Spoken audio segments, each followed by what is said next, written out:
Sorry that we're a day late. I had a lot going on. Oh, okay. Sorry, guys. I'm just like playing catch up here.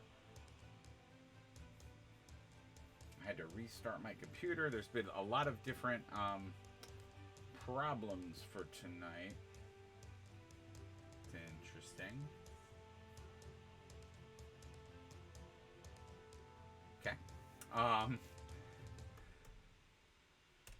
Okay, sorry guys. I'll have the chat up in a minute.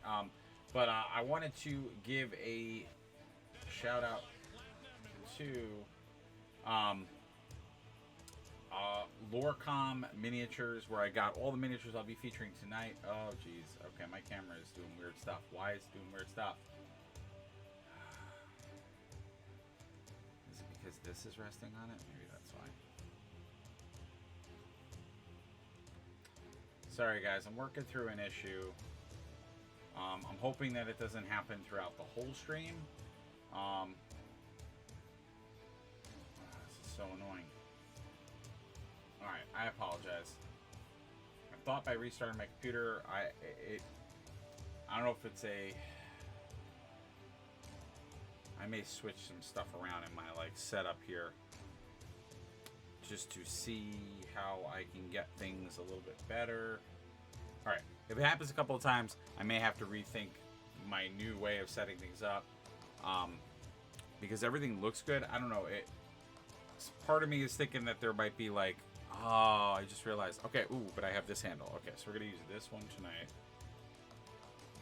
Yeah, I've misplaced a ton of stuff. I usually am much more prepared for my streams, but tonight I'm not. But yeah, so this is, and actually while I'm at it,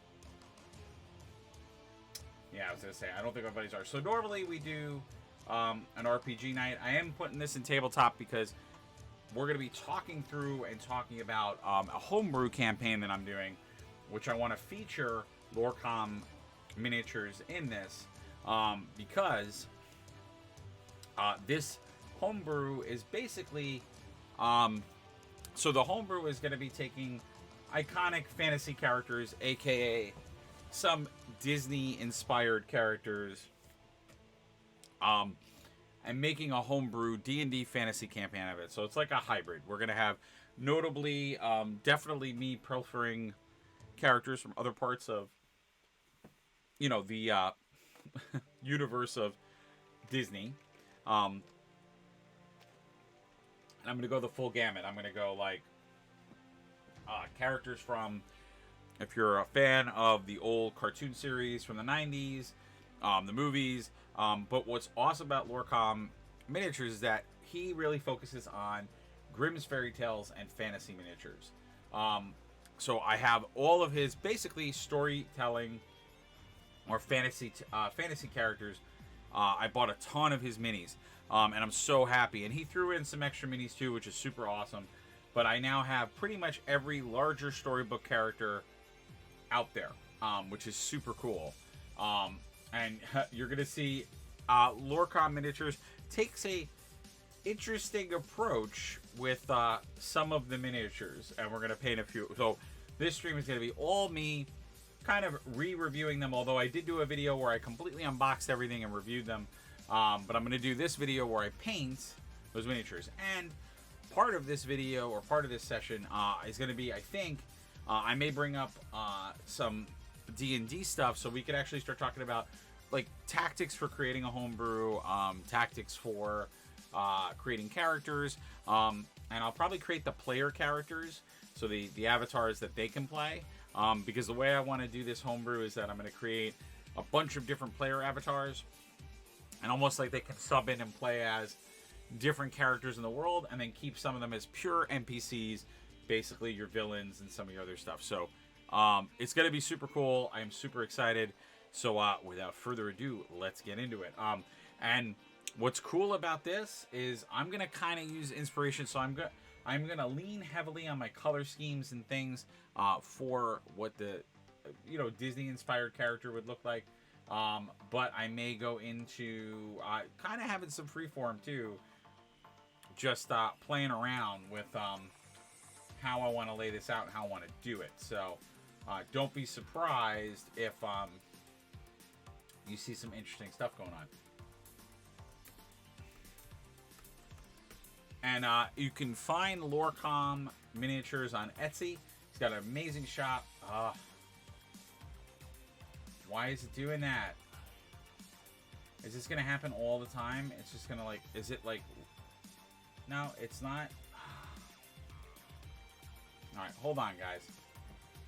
My video is going to go dark. I think I know what it is. Oh, see, when I play with this...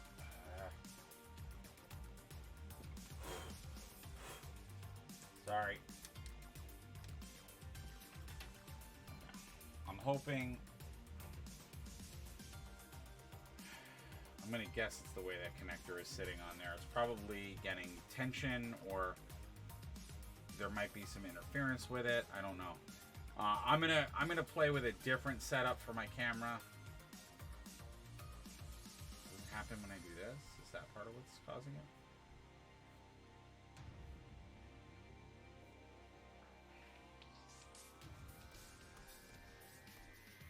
I wonder if it's when I hit the keyboard. When I play with this like side of it, because that would definitely be a reason it could be doing it. What I did now, sometimes what happens is with video connectors, you get dust in them, and then that's like the little connector. All right, cool. Just so I have a reference image. Perfect. Because I always forget the greens or the subtlety greens in the Hatter. So you guys will see the first model. It is, of course, the Mad Hatter. And I like his take on this. It's like a little whimsical. He has a lot of models that are in that realm where it's very whimsical. The model has a very like interesting tone. So I really love this idea, and it's just like a little exaggerated, a little ridiculous. I have to do basing for these guys, but I'm actually going to do something I don't normally do, which is I'm going to paint the model with no base, because I want to play around with the bases. I may go in different directions or areas. Dude, that's what I forgot to buy today. I forgot to buy this color. I bought a bunch of primer, but I forgot this color. Fudge. Fudge, fudge, fudge.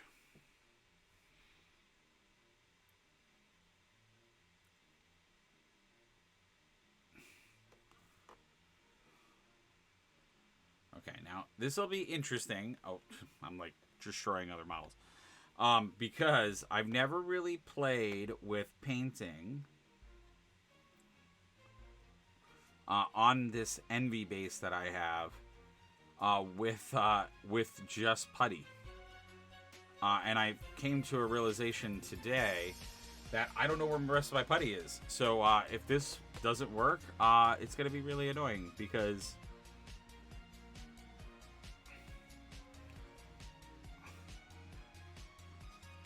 all right, and we got some folks watching. Yay. And hopefully you guys can confirm for me, because I think I'm right, that my start times of 10 o'clock. Yeah, I know. I'm gonna try not to have it focus on the background. I think are too late, and that's why you guys are. I have a bunch of. Oh, did it just? Yeah, let me know if you guys are seeing the camera coming in and out, because that means I'll have to go with something. I think I might have just fixed it, because I think it's like a tension on one end, and I had it. I positioned something differently, and I think that's where the issue is coming up. But hopefully that won't happen. All right, so let's take a look. Yeah, so he's got I always forget, the Disney one has a yellow jacket. So he's a yellowish green jacket, which we'll have to probably do some overlay for that. And then he's got a light green. All right, so we're gonna use the light green on the hat with the dark green for that.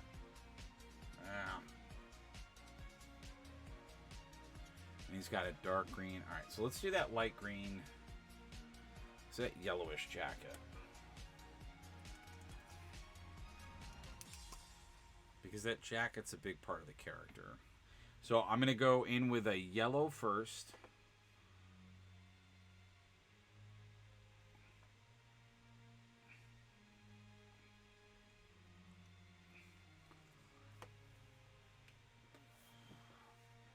And like I said, I am going to lean on the Disney coloring for these models.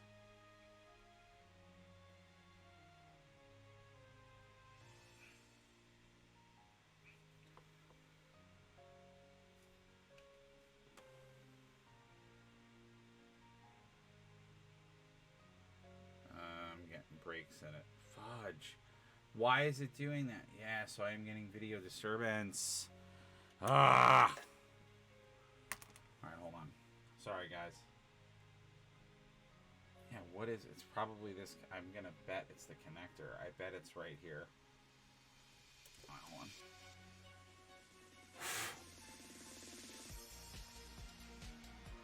Sorry, guys. I'm just playing around with my video. I know. It doesn't look like there's dust in there or dirt.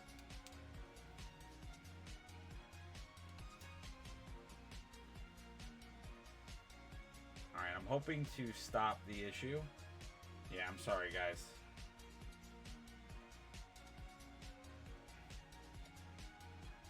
Is that... Oh, I think I just got rid of that distortion, too. There we go. That looks a lot better. My camera's focusing a lot better. Alright, hopefully I won't have any anomalies, because I've tried everything now. It can't be that my camera... Is there stuff? Actually, while we're on the subject.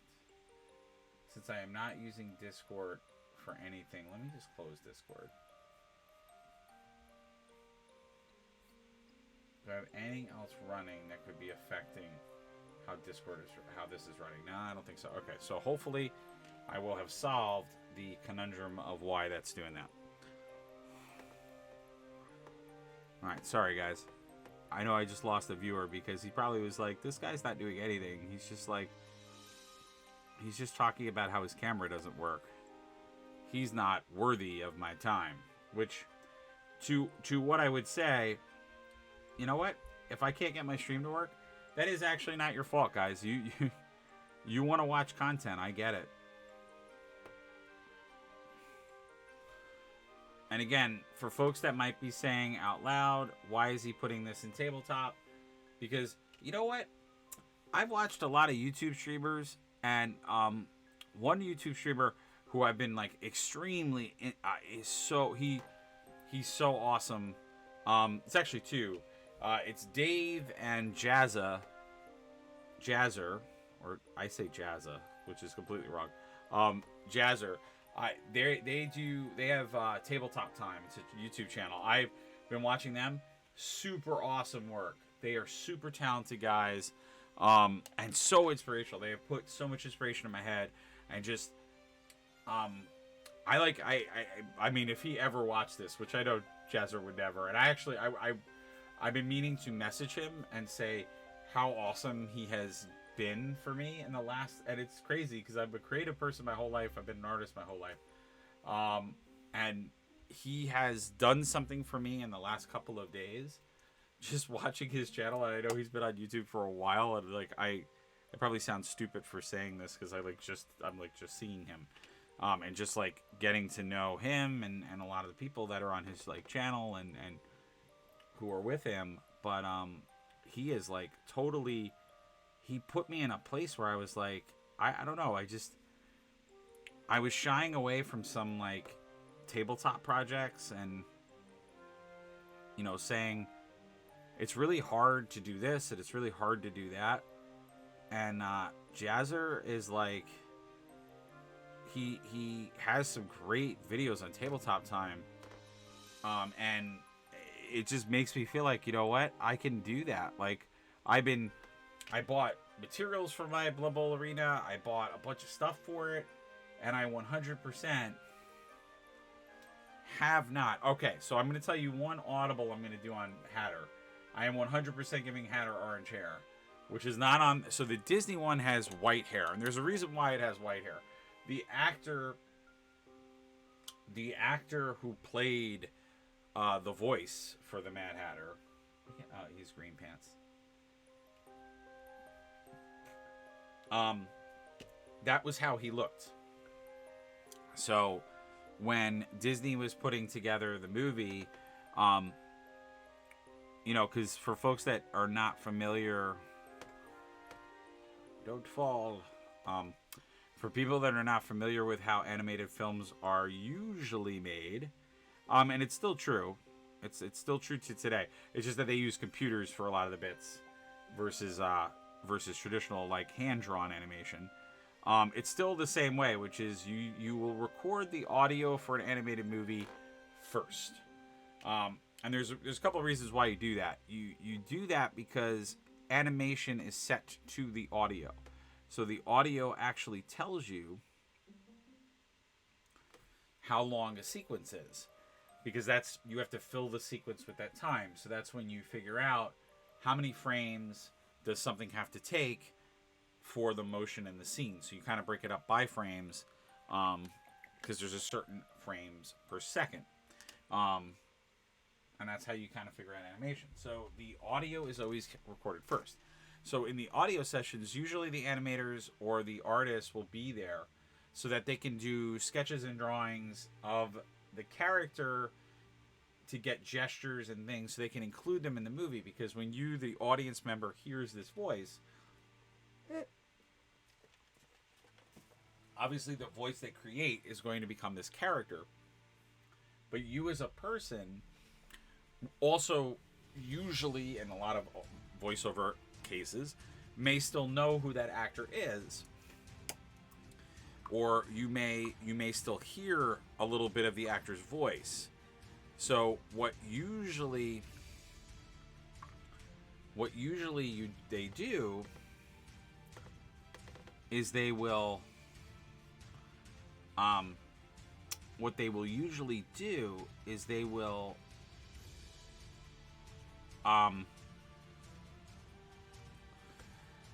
actually make the character look a little bit like the actor that's playing them. So part of why, so they'll come up with a character concept,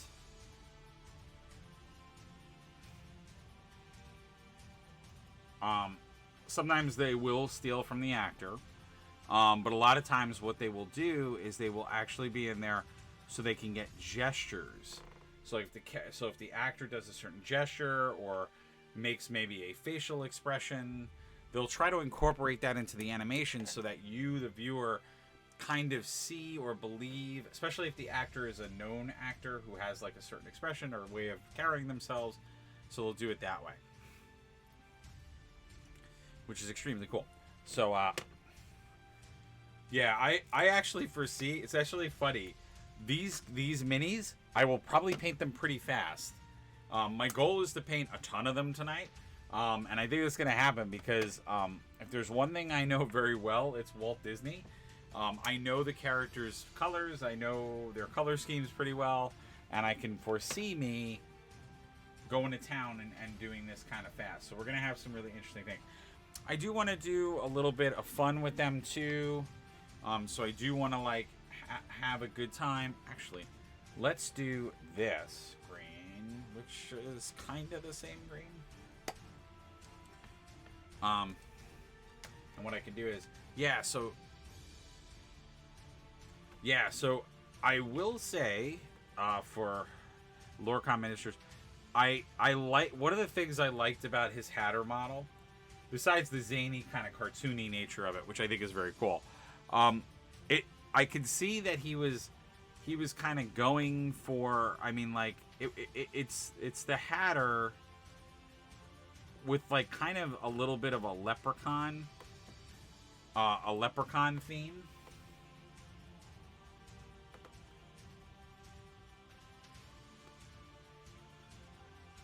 I've noticed. So he's got a little bit of that leprechaun feel, which is cool because another place where I think I'm going to be using these is in, I'm definitely going to be using some of these as Blood Bowl superstars.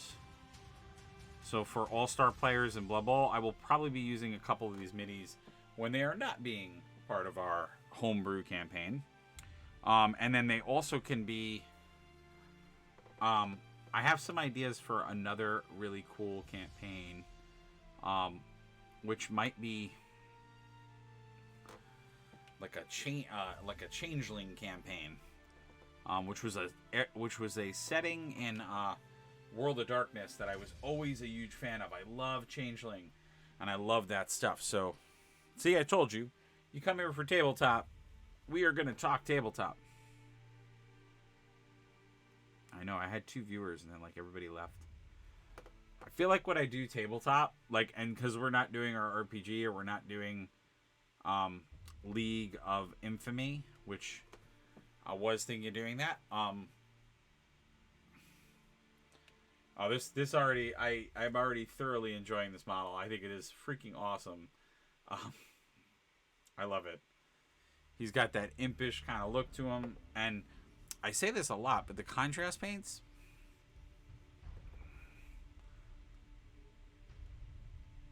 like this is the stuff that it is like super good with.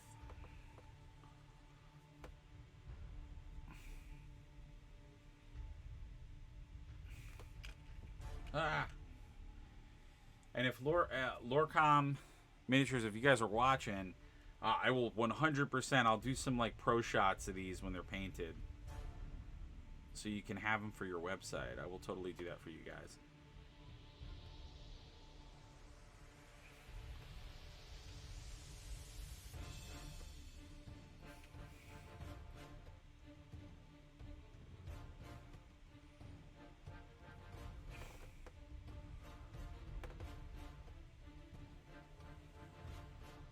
I totally didn't finish the yellow on the back of that.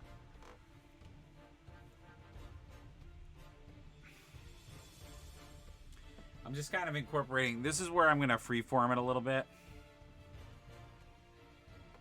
It would help if I actually showed you guys what I was doing, right?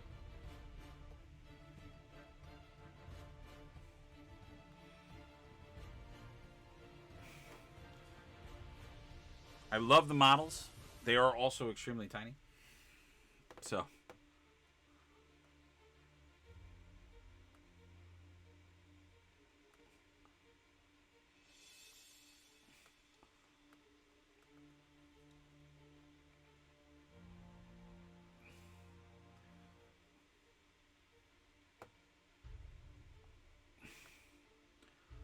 but yeah, Jazzer at Tabletop Time. I really need to reach out to those guys,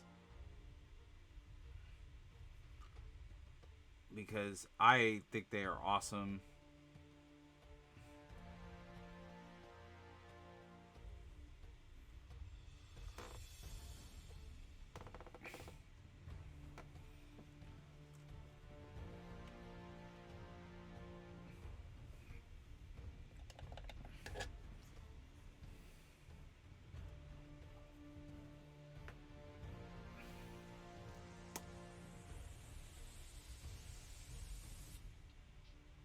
I love how this is already coming out, and I have only oh no,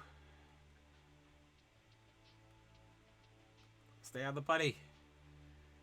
He likes to jump off the putty. He is quite mad, you know.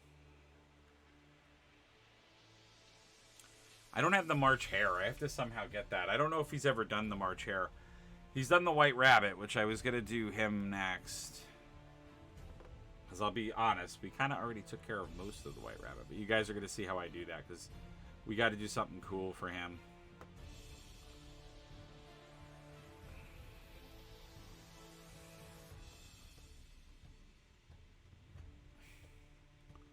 Oh. His little tiny fingers. I think I put some gray on them. Oh, there's like definitely some residual colors that ended up on there. I may have to re-whiten that spoon. Ah. All right, so the lack of a base might be tripping me up a little bit. I've actually never painted a model with no base. I usually always put the base on my model.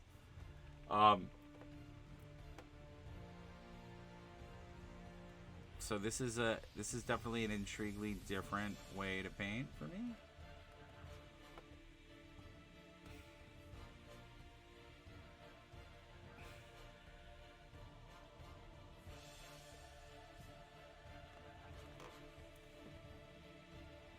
Ah, that's what I was trying not to do, so I didn't put a fingerprint on the top. Right. Ah, no, no, don't do it, Mad Hatter. Hatter. Why is a raven like a writing desk? Why? We're gonna do a little bit. I might do a blood effect in the spoon. I don't know yet. I'm going to think about it. Oh, this is dope. I really, all right. That came together real quick. That was a really quick. He's a very tight. He is a small statured model. He really is. That's awesome. I love Hattie. Yeah, I will definitely do some more blemishing and stuff to this. Excellent. I may have to let this dry. And you guys can see the white rabbit. Which I kind of know. I know one thing I'm going to do to the white rabbit right away. Just trying to get ooh. I'm going to do those eyes.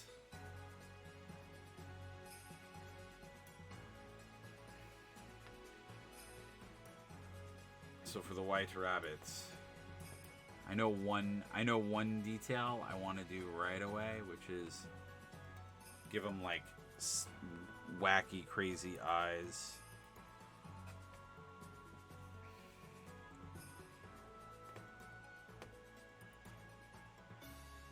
So this is going to be an off-scripted moment, so I'm not going to make it.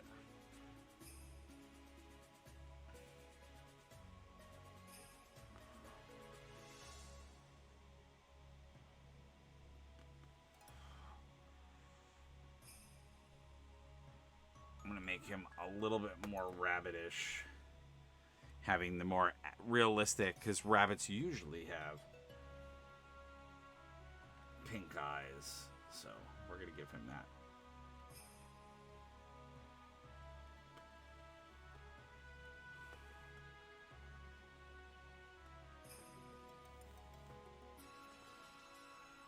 Ooh, yeah.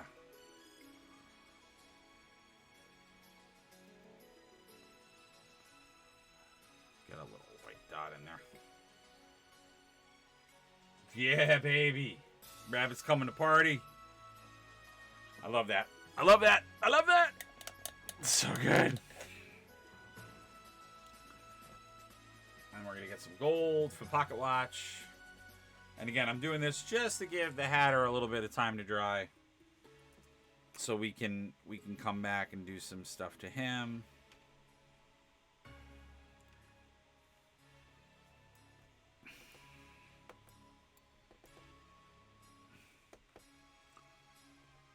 So for this, I'm going to do the outside of the pocket watch.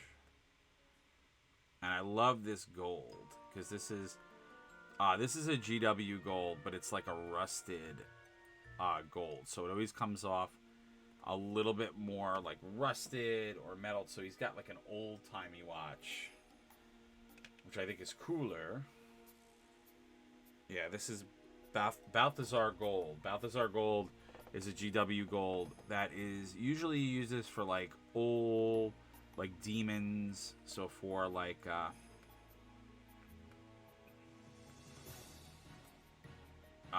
use this for why am I forgetting the horn demons? Demons of Corn. So they're like, for people that know 40K, they're like the classic red demons that you see in most demon chaos armies. Whoa, don't go too far into it.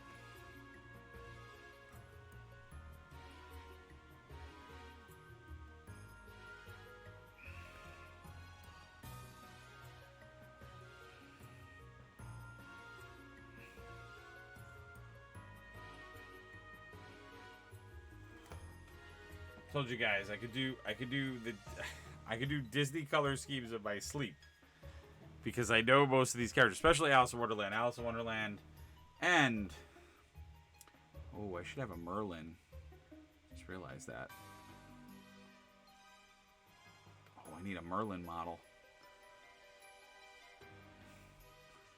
I was gonna say last time I was able to have Lorecom Minatures on with me. Oh, it was so good. Is that is a chain? Okay. I'm trying to find where the chain bits are. Oh, Jesus.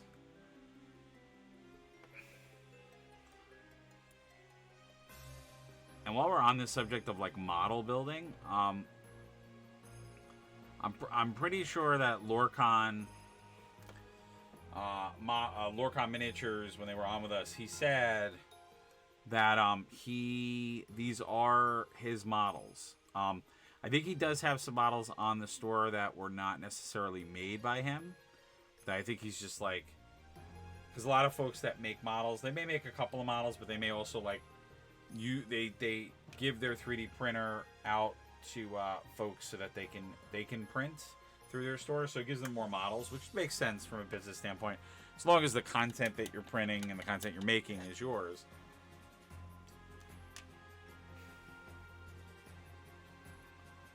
Yeah, these are all in like a smaller scale, so I foresee me being able to finish a lot of these models quickly. No, where's my drink? All right. Ugh.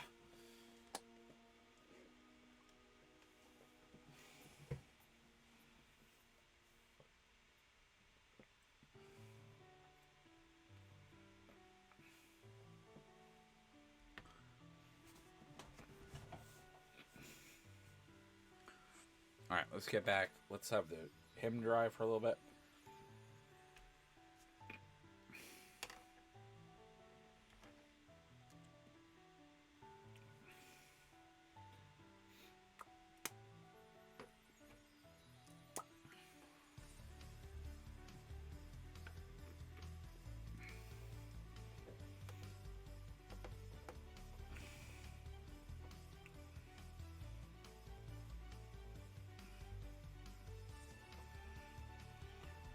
Now, the reason that I waited till the paint dried was because we had painted the lighter green. And again, for you guys that are joining us, we are painting Lorecom Miniatures. These guys you can find on Etsy. And these models are going to be used in our homebrew campaign. So we're not only painting the models, but we're also, or at least I'm talking through what the campaign will look like. And we're going to talk about some aspects of it. And after I paint a few of the models, I'm probably going to even do some character creation or talk about just like some best practices for creating your own homebrew. And this homebrew is going to take essentially Grimm fairy tale fantasy characters, aka a lot of Disney characters. So it's going to be a mashup of Disney and D&D, which I'm super excited about. So you're going to see some of your favorite Disney, aka storybook characters, or Grimm's fairy tale characters, be kind of set in a D&D universe. So using D&D's rules and like creating classes and adventures that so I'm going to be creating character avatars that the players can choose from and play, and then obviously lots of really cool NPCs and elements. And as I was saying before, for the models and the paint schemes, I'm leaning pretty heavily on Disney character painting schemes. So like for our Mad Hatter, I am doing a pretty good job, I think, of using the the colors and scheme of the Disney film with a slight variation. I mean, so essentially using colors, I'm sort of cheating. I'm gonna use some colors and do some things that are more indicative of it's still Disney, but the if you guys remember the live action Alice in Wonderland, I'm gonna use some of the Hatter colors from that because Tim Burton, Johnny Depp, who played the Mad Hatter in that, the character design, he had orange hair, he had some other stuff, and I'm gonna use some of those colors because I kind of like it better than him just having white hair, which is a little bit boring. Same thing with the White Rabbit. It's funny, he's called the White Rabbit, but I'm gonna make him a little bit more of a grayish tone. I also want them to look a little grittier, a little realer, because I think that would be kind of cool. So, and as always, please do not hesitate to jump in. I mean, obviously in this video, there is a lot that you could talk about if you wanted. We could talk about, like I said, if you guys are looking at your own homebrew campaigns or ideas. We could talk through some tactics of how to plan that out as a DM. We could talk about, obviously, painting models, minis, ways to make more custom minis in terrain and situations for a homebrew campaign. So we have a lot to talk about. And again, for folks that might be watching and going, you know, why are you in tabletop RPG? I mean, yes, it is a painting video, but we are painting and talking about a homebrew project. So now for folks that normally tune in, I'm sorry we're not doing more League of Infamy, the board game, or like one-shot adventures like we normally have been doing.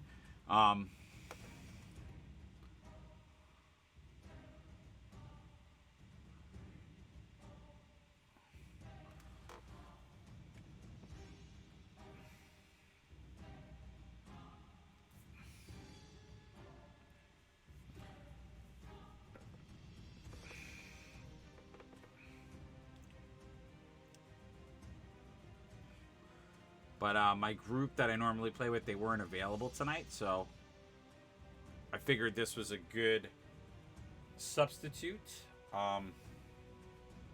Because I had been really excited that I got all these minis. I did a video where I reviewed all the ones that I got, and we talked, and it was pretty awesome because I was gonna say Lorecom Miniatures was actually here with us, so they were talking with us in the last stream, which is really, really cool.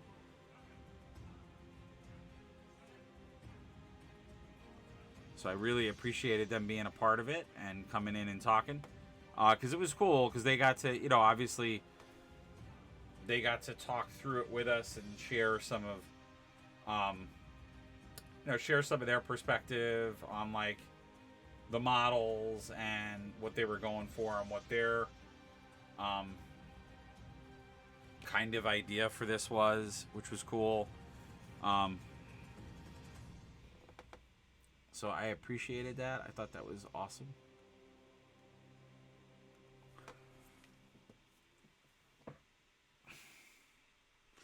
There's also another reason I'm doing this with the character. It was also the idea of because I said it early on as I was painting this. I think it's pretty obvious that it is the Mad Hatter. This model is the Mad Hatter, but this version of the Mad Hatter, he's a little bit more of like a gnomish imp, and I think there was definitely an effort to sort of combine that. You know, if you didn't necessarily want to use him as the Mad Hatter, he could be probably a pretty good leprechaun, because he's got a little leprechaun-y features, which I'm sort of playing with the color a little bit that way. And I kind of like that, because I was saying I have a halfling Blood Bowl team. I might use him as a star player on it, because I want to use these for other things when they're not being the models for that adventure.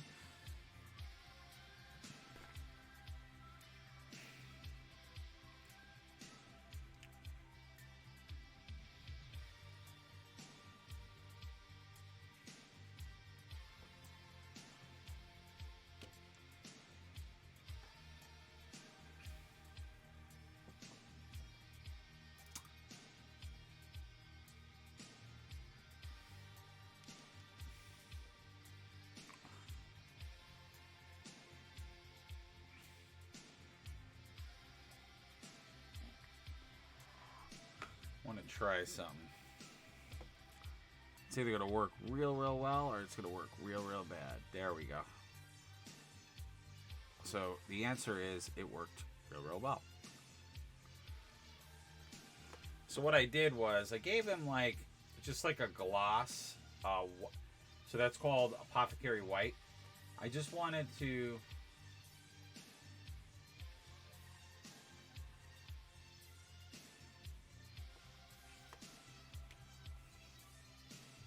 so just to give like a cloudy kind of thing.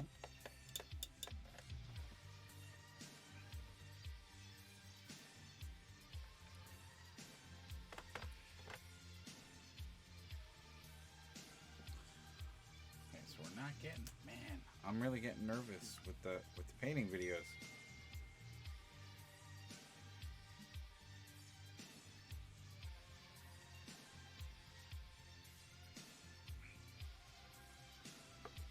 What is going on?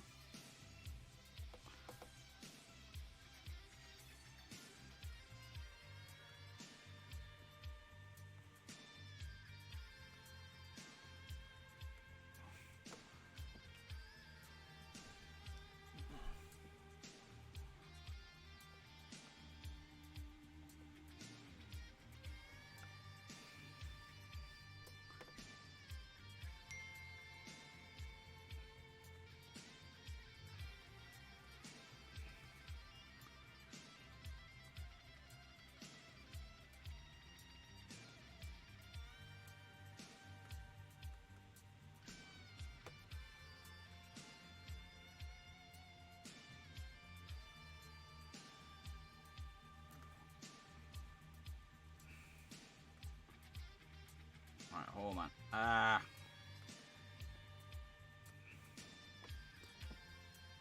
I may have to redo this Gilliman, but for right now, it's working pretty well. Sorry, guys. I'm getting messages as we're trying to do this. And I gotta figure this out.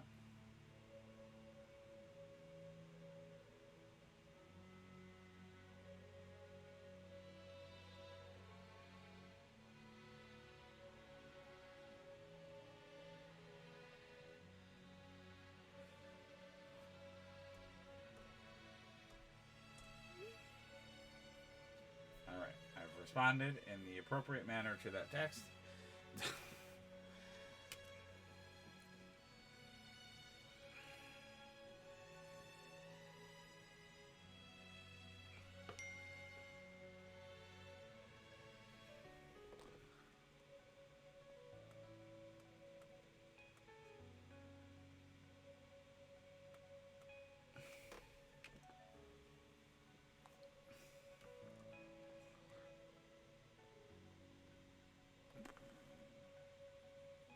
Alright.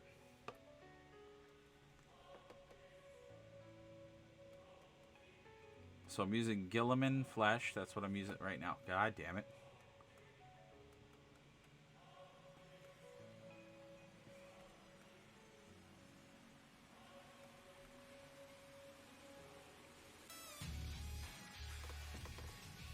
So I'm just trying to get that flesh tone in there, and then the idea is that I will play around with some highlights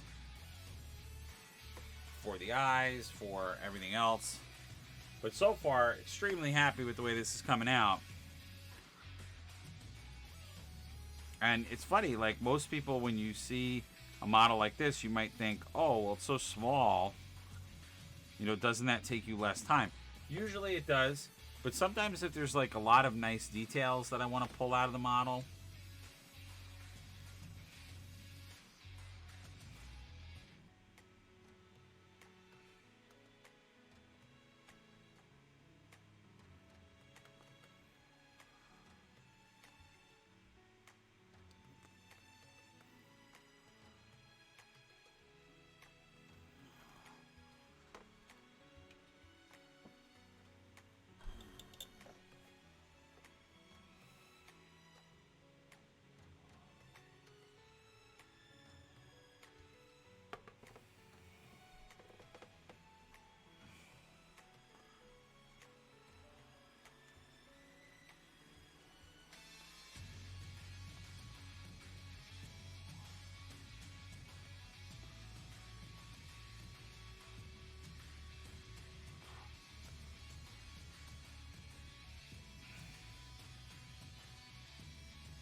look at the source material. Okay. I didn't think he wore gloves.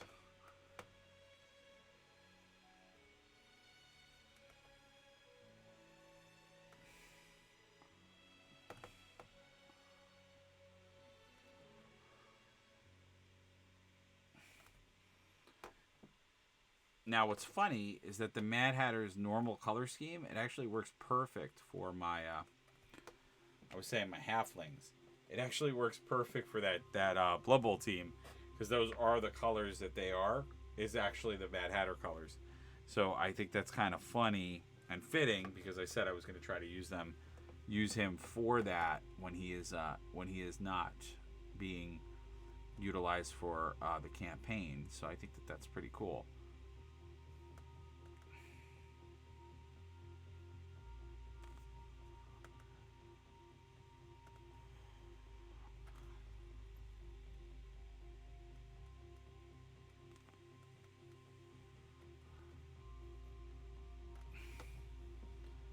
Nice. He is looking super fine. Oh, I love it. I love every minute of this. This is awesome.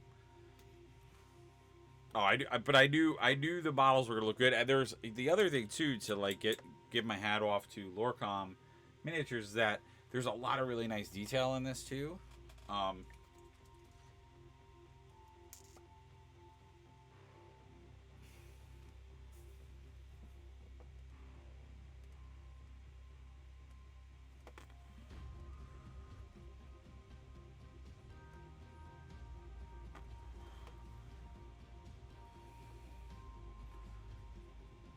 I'm sorry, guys. I'm trying to keep the model in focus. It's just that it's a little on the hard side because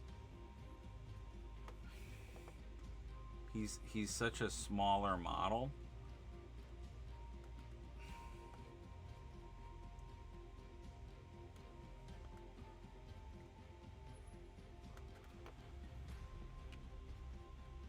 Oh, this is so cool. All right, I have to do a little bit more green. And then I'm probably gonna go for, I don't want to say cartoony finish on him, but I definitely have to do some other stuff to him. Oh geez, I didn't finish that. I have a tendency to do this. If I start to see a model like, come together like really fast, like this is, I can get a little over excited. And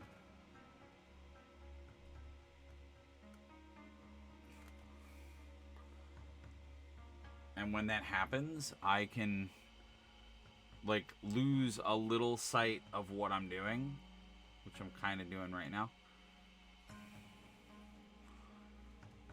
because I have to like keep checking in on certain areas. Yeah, so like the orange, I definitely have to go back and do. And then there's just like a little bit of detail that I want to put in.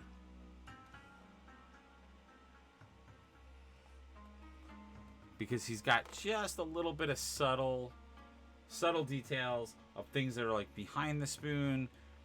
Oh my god, this looks so cool. I love this model. I love the cartooniness of it. I love the haunting quality of it. It's just very, very cool. Yeah, this is nuts. This is really cool. And I think that the cloudiness in the eye was really a good idea. I mean, in the Disney cartoon, he has... Let's just get some eyes on him, because I just want to do it. The eyes are so awesome. Let's just do a little... Let's see how I can do this. Because he's got very cartoony eyes. So, like, if I was going to do this the way that I normally would do it...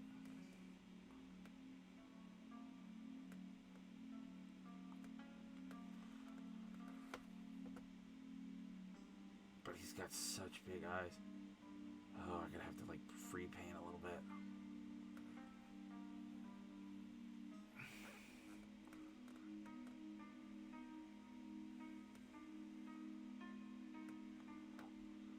Oh, that looks so cool.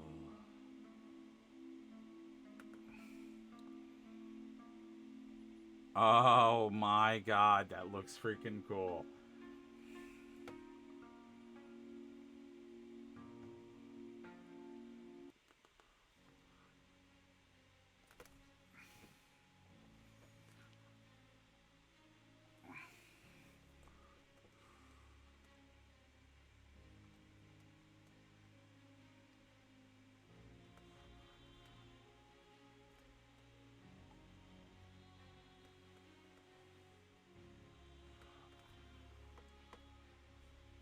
Oh my god, it's like foreshortening of a comic book character. This is awesome. Okay, so far, love it. I'm probably going to do some bloodshot stuff on the eyes. I think it would be kind of cool.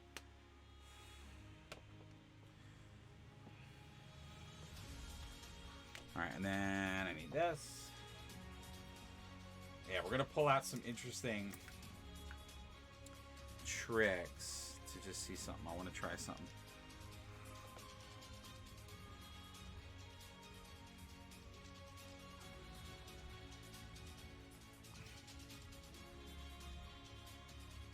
And then I may go back over that.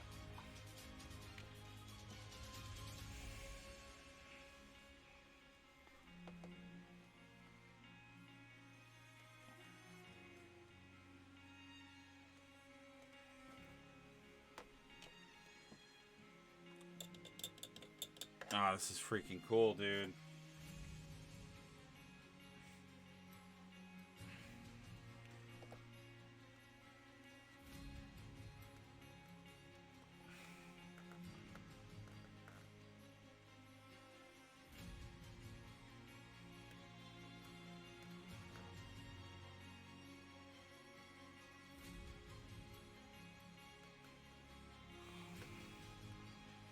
So what I'm doing now is I'm just putting a wash in there.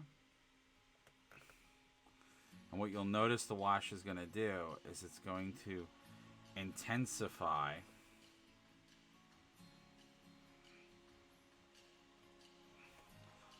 the rim of the eye. So what you guys should see now is you should see a little bit more of an outline of the eyes. And then I stained in here because I may do a little like freeform. Oh my god, that looks so cool. Oh my god, it looks so good. I love it. I love every minute of what is happening right now. It looks so good. So good. Oh my god, this looks so good.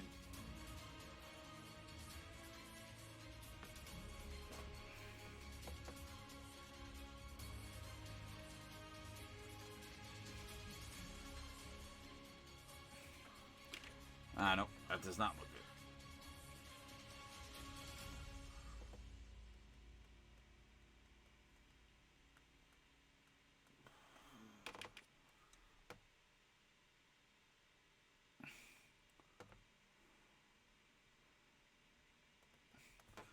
So what I did there is I did a wash and then I came back over with white just to bring the white back to the teeth.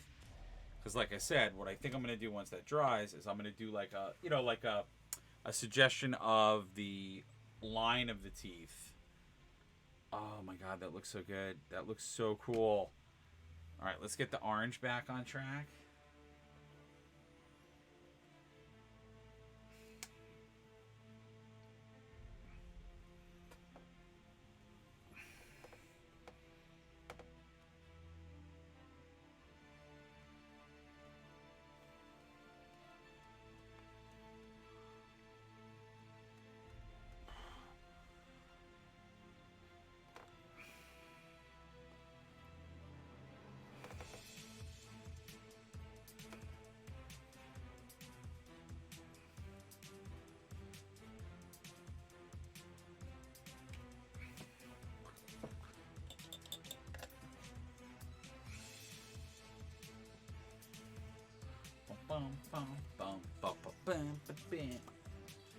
I don't know. You guys might be getting bored of me painting. I don't know. I'm trying to paint other stuff.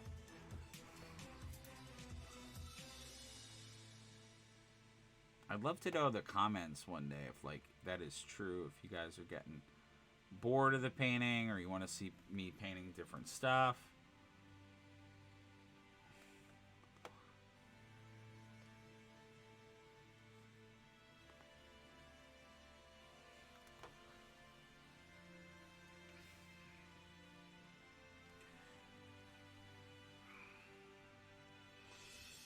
This is so cool.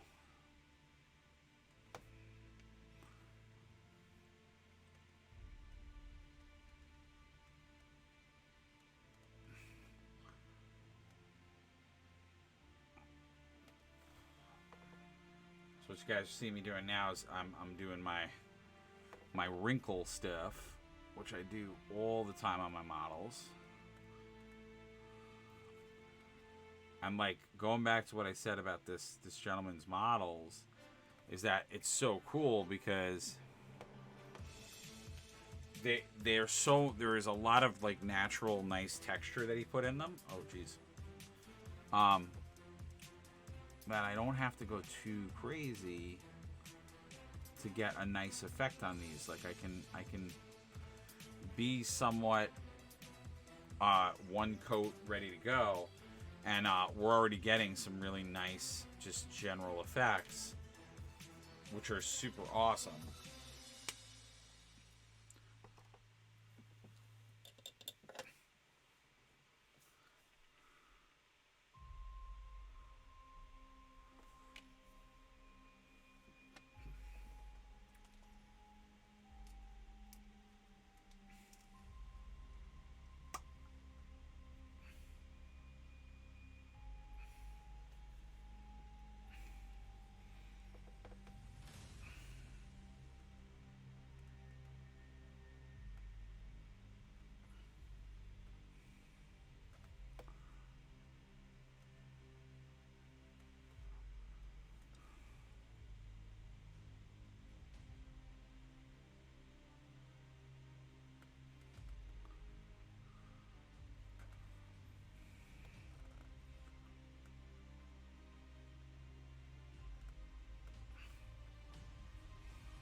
So I gave him like cracked out bloodshot eyes.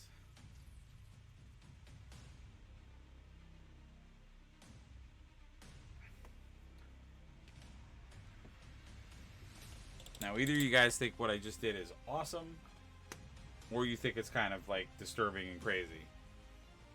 I don't know.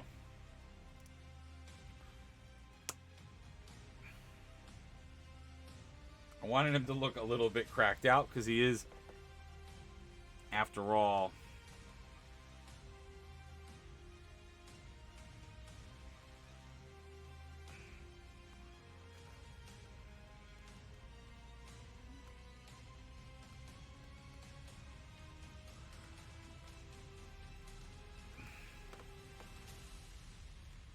alright, I think that sells the eyes. I don't know what you guys think.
Actually, that might look better.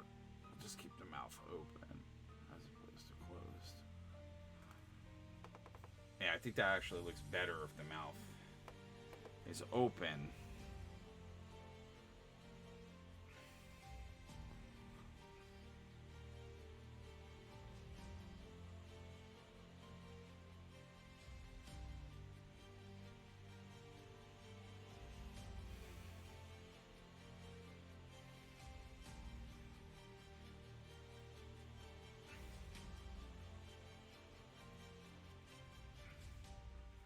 Alright, I don't know if this looks... I'm playing around with some ideas. I think I might have went to the mouth too soon because I think it was still a little wet.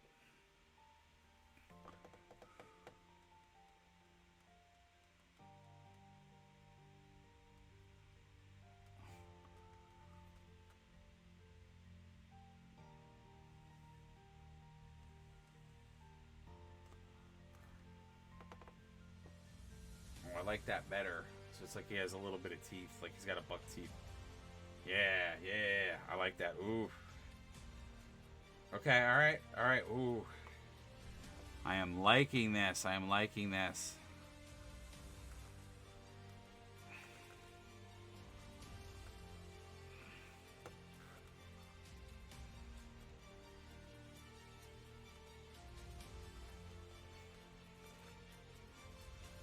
I'm going to make black line. I don't usually do this.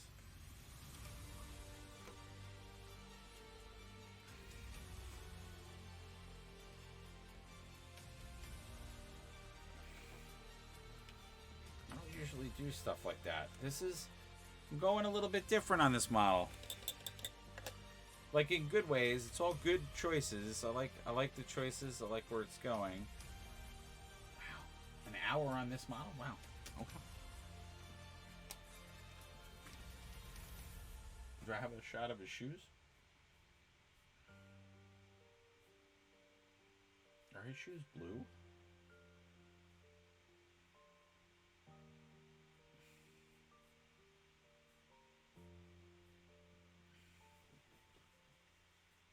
Oh. I guess they're just dark. Oh, they're dark green? Oh, shit. I think I was supposed to do the... Damn it. I was supposed to do the reverse colors. Ooh. Wow. Alright, we'll do yellow shoes. Just because I think I screwed that up. I think I was supposed to do that in a different way, and I didn't. Oh well.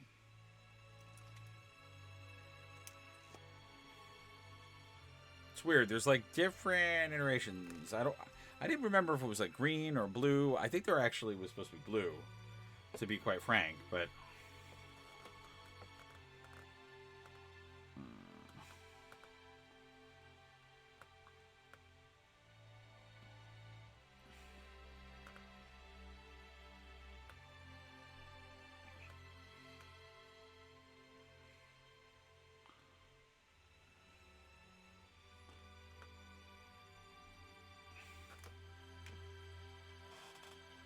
Oh, I really like how this is coming out. This is coming out real, real cool.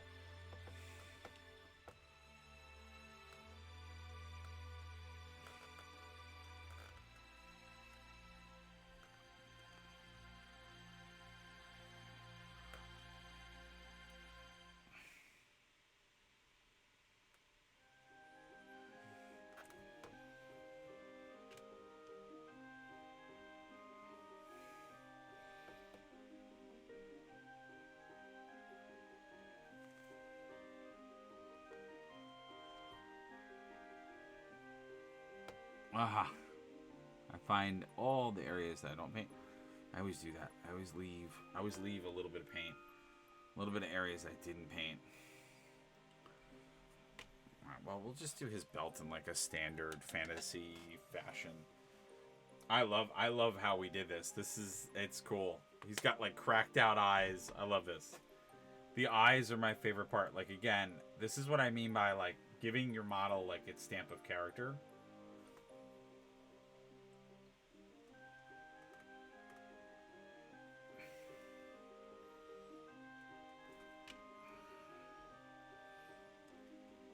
Because like anybody can paint this stuff, but like you want to have your own signature and like the way that you think it should be.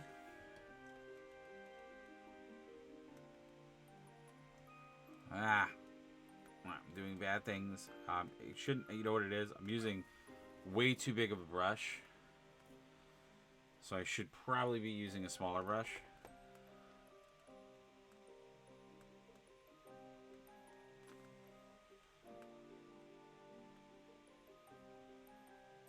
But you know, if you watch like other painters, and a lot of them will tell you this, like sometimes you guys see me like use a small brush, use a big brush, whatever. Um, when you get your painting to a certain level, you know, you realize you realize that it's not the brush as much as it's the amount of paint.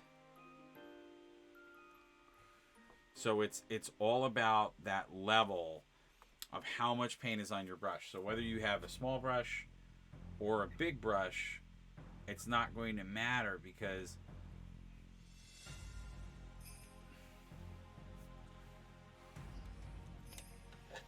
it literally doesn't matter, because it has to do with the amount of paint.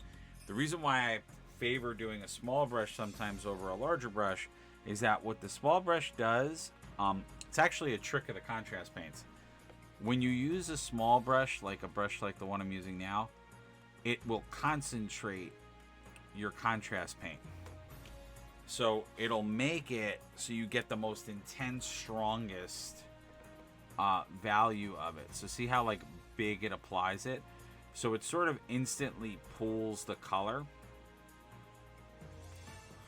So when you want to do like detail, like when you want to do line work like I'm doing now, it's great to do it with that brush, because you can lay down a very thick, nice tone right there.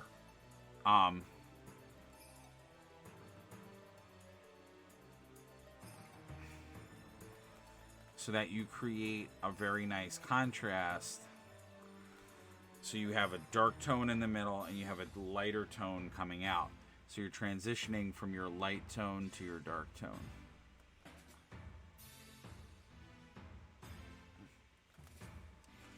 And so what you guys will see now is that what my hat has now transformed to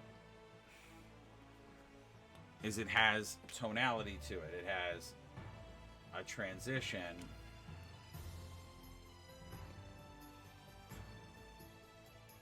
So it's great because it'll naturally add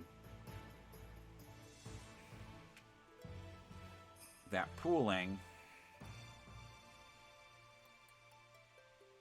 So see how I'm able to control where that intense color is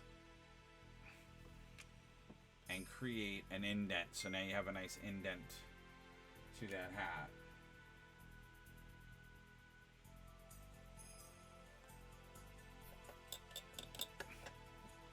So it's super, super nice and super, super, you know, giving you some stuff.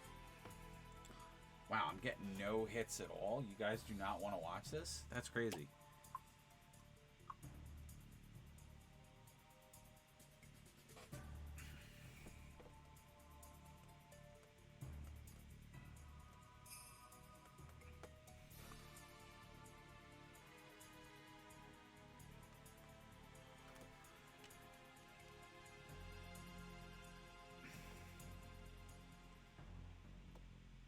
Crazy. That looks so good. I'm so happy with the. Oh, there's more going on. I'm gonna put blood. I'm gonna put other. I might put some blood on the spoon. I don't know. I'm like thinking, do I like make them gory and hardcore? I don't think I'm gonna do that, because they are player characters, and I want it to be more like a tinkerer, more than like a complete homicidal maniac. I figured the bloodshot eyes was fun to do, because I figured if he's like, even if he's like a gnome tinkerer, which is the type of character archetype I was gonna have him be, I figured that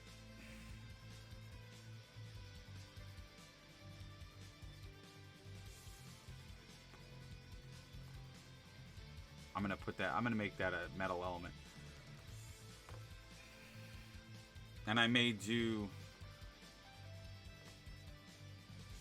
I'm probably gonna do parts of the spoon in a metal color too. This is awesome. This is like super awesome. I love the like. There's a creepy whimsical to this. It's I really like how this came out. This actually came out. This is very unique for me because I don't paint models like this that much. I want to get into painting more of these types of models. Is this the gold? Yeah. Oh, because I used it for the pocket watch. I'm like trying to figure out why did I have this gold out?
This is awesome.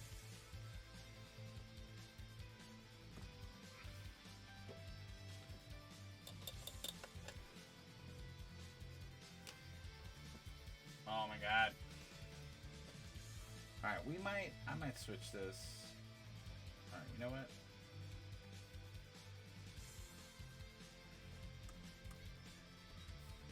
Yeah, let's do board games. Alright, so I updated the let's jump out of tabletop because I tried tabletop for a little while and nobody seemed to care. So let's see if tabletop grabs you guys a little bit more.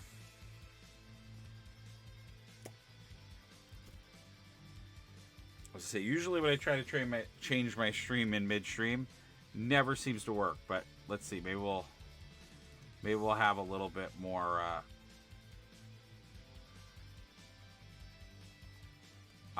Maybe we'll have a little bit more luck this time around.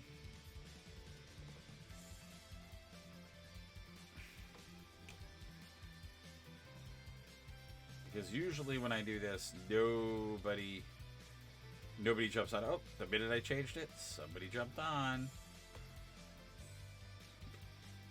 Nice. Oh, that's pretty awesome.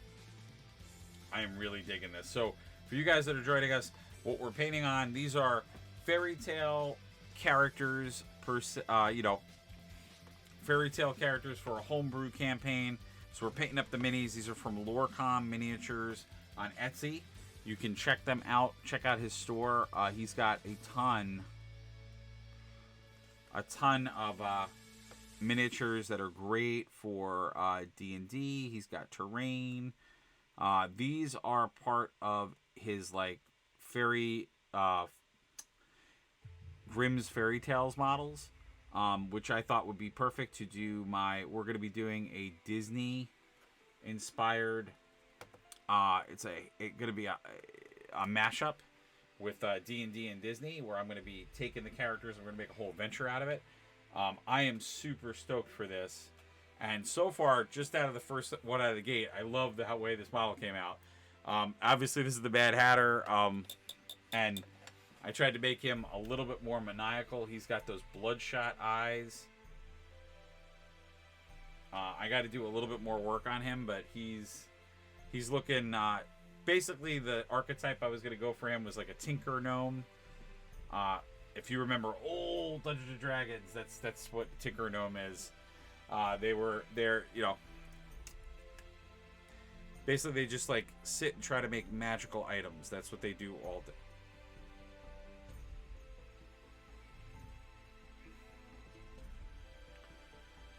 And I wanted to make them. I was trying to think to myself, like, in the world of Dungeons and Dragons, like, what would the Mad Hatter be? And I'm like, that.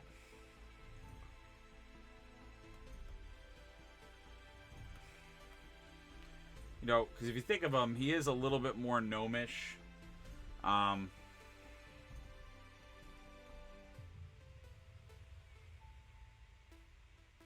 gonna make the. I want to make the spoon look like it's like losing its shine, so it's not like completely shiny anymore. It's like a dull spoon. Oh, this model is freaking awesome. I love every minute of this. These models are insane. Like Lorecom Miniatures, if you are looking, oh geez, if you're looking for just interesting models that have like a whimsical, just really cool style, I cannot recommend these guys enough.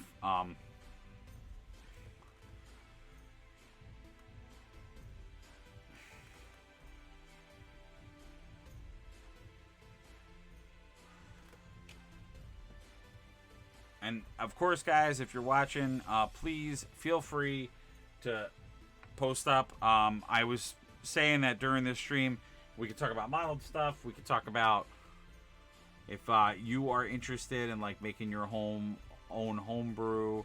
I'd love to share like tips and tricks as a DM.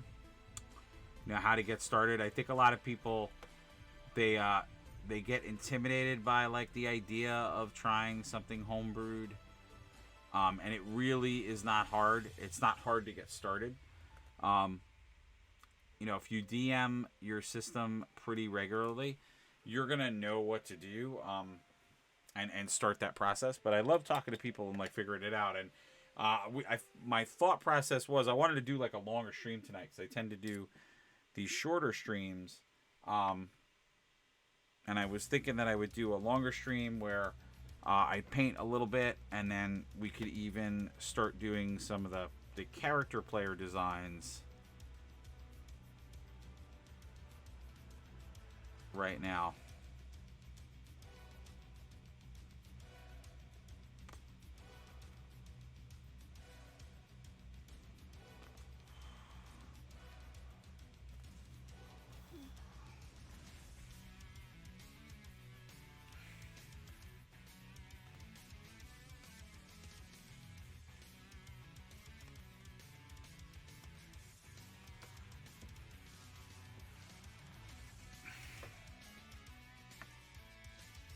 I don't know.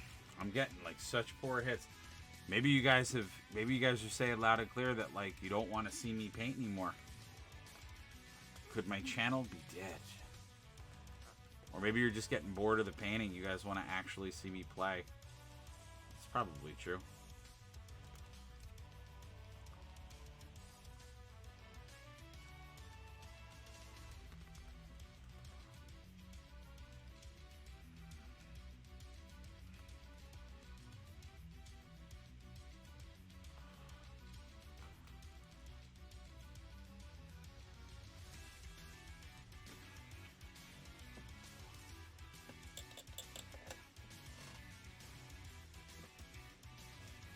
Wow, I've spent almost an hour painting this guy, but what is different about most models is that I'm actually almost done with them.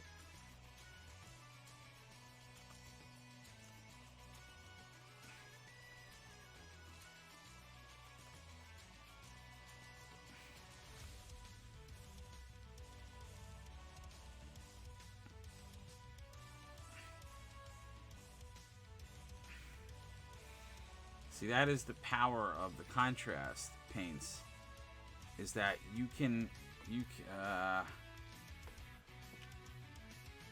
like they do so much of that shading for you that, and I was explaining this to somebody earlier today, like that's why I can do a lot of these models so quickly, because it's already done a lot of the work of what, you know, Jesus, would it, I just ruined this brush, I think. Alright, let's see if I can salvage this, sort of.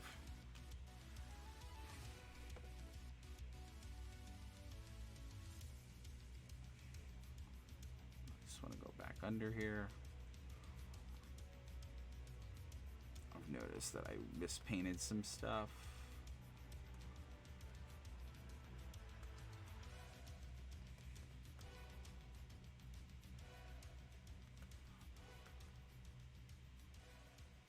No. Guess that was actually the year I just painted. Great.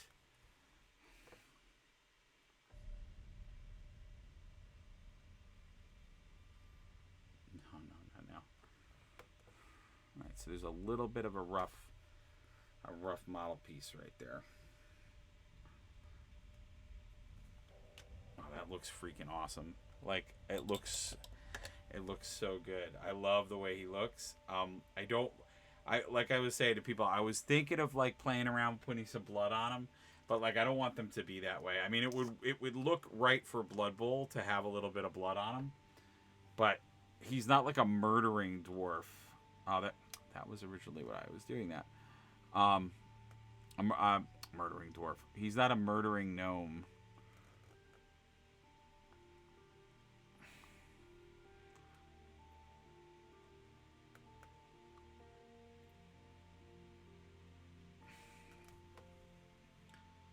Oh, that's freaking awesome. This looks so awesome. That's where I was trying to get the orange. I knew there was a reason I was like going back to that orange. I just didn't remember why. Oh, there we go. Got some more. Okay.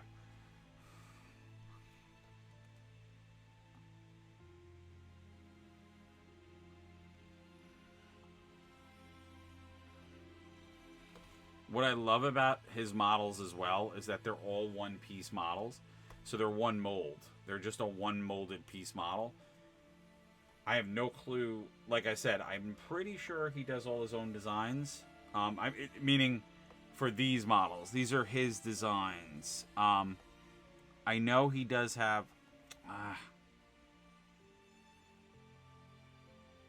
sorry, guys. I have to...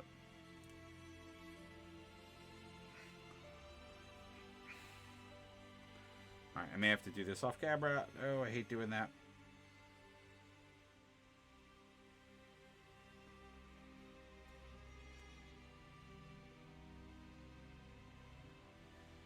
Alright, I think his eyes are going to pop more now. Because now I got the eyebrows done properly.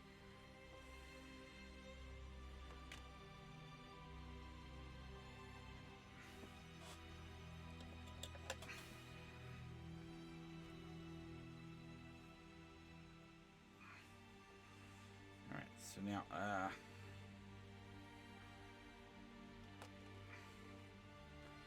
so what I want to do real quick,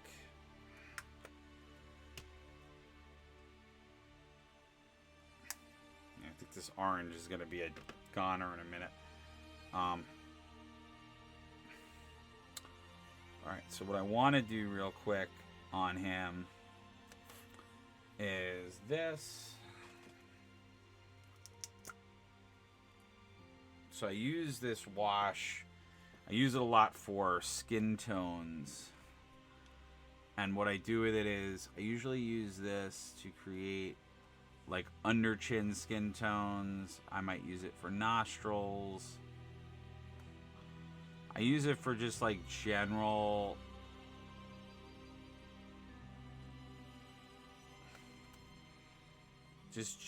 like skin definition, because I find that it works with...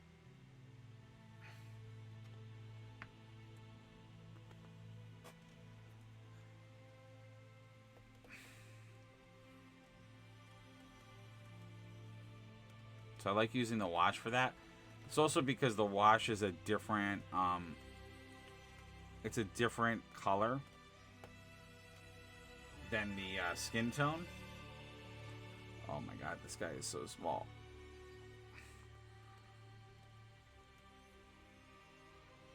So you can see how it's like, it really is great because it gives like a hug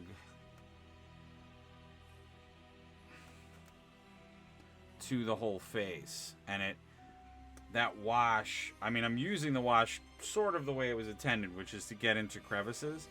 So it's sort of doing what the contrast paints are supposed to do,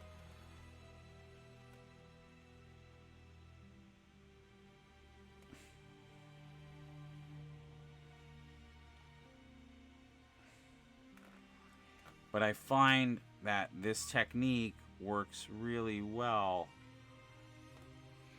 just with the way that the Gilliman that you use for skin tone, for contrast, is laid out. I think it works real well.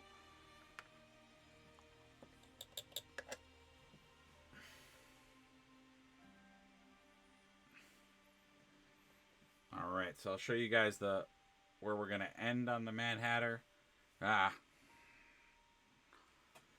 But this, Jesus Christ, just stay in there, dude. While I show you off. So this is where we ended on the Mad Hatter. You guys can see the paint. I love this. All right. I'll put you right there.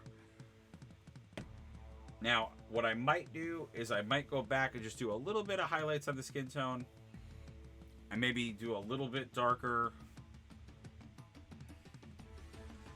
idea on the actual guy himself. All right, now White Rabbit time. I don't think we're gonna have the same issue we had. I already started painting part of him while we were waiting for the other guy to dry. White Rabbit's a little bit easy because I have a very definite way that I want to do him.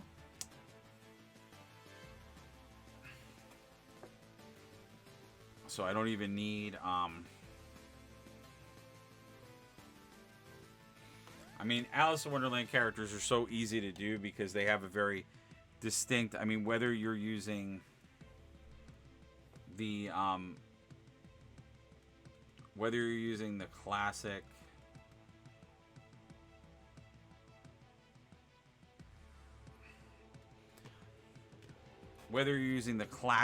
storytelling of it, or if you're using the Disney storytelling of it, I mean, basically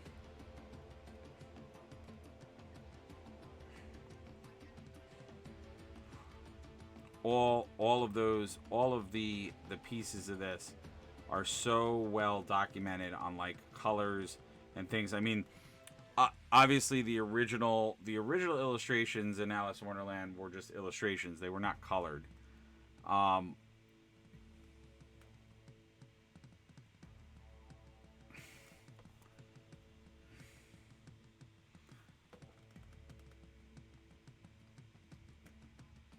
But we've had so many different representations of these characters over the years. In whether you're experienced to these characters, where it's something like,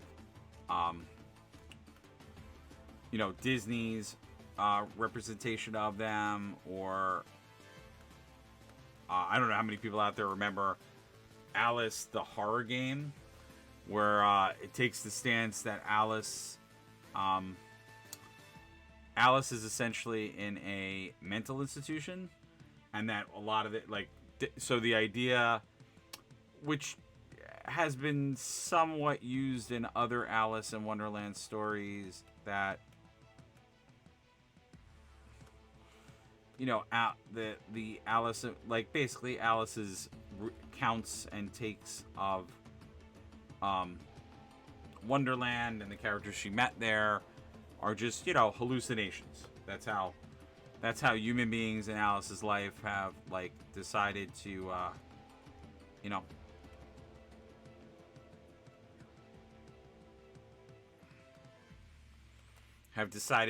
interpret how she sees the world. So not the greatest of sorts for helping someone, but yeah, that's the idea, that everything Alice is experiencing is just a hallucination. And in the game Alice, it takes you through different, I'm just gonna put some of my colors away. It takes you through some different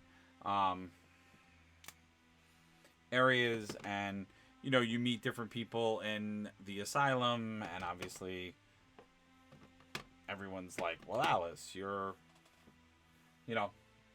clearly insane. So and it's that whole question of, is she really insane, or did it all really happen? And it plays with that idea. And like I said, that's a trope that I think they've used in other Alice properties. Again, obviously more adult Alice in Wonderland stories. Most of anything that was for younger ages or whatever just takes the stance that Alice did in fact travel to Wonderland and met these characters.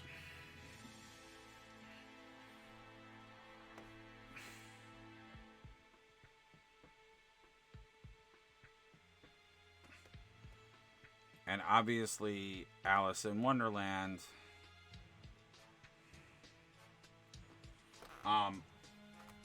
there is a lot of parts of Alice in Wonderland that might imply that there is drug use or drugs being implied, or that the author was utilizing those tropes in his story. The original author of Alice in Wonderland.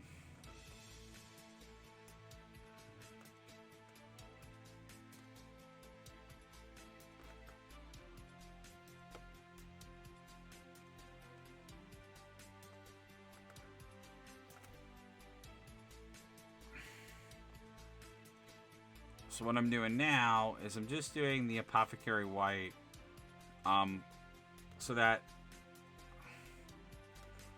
the idea here is that the White Rabbit is a little bit more, I want to give him like an off-white color. So he looks a little bit more,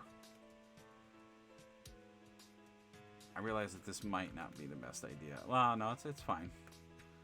It'll look good because it'll break up the contrast. But I realized he's very smooth. He doesn't have any ridges or details. So what this might do is not really, because usually what this is good for, and I use it a lot for this, I use it for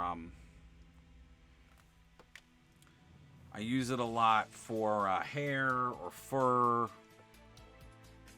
But now that he is just a like single morphic color, I may have to put some other stuff. But I like that, you know, going back to what I said before, he's like a little bit more, it's like he's not white anymore, because I don't want, you know, he's supposed to be in like a D&D world, so it's like I want him to look a little bit more like battle worn or whatever. So I'm probably going to make him look like a dirty rabbit. And I'm going to do some other stuff to, like, emphasize parts of him. Oh, I didn't do one. I didn't do his actual hand.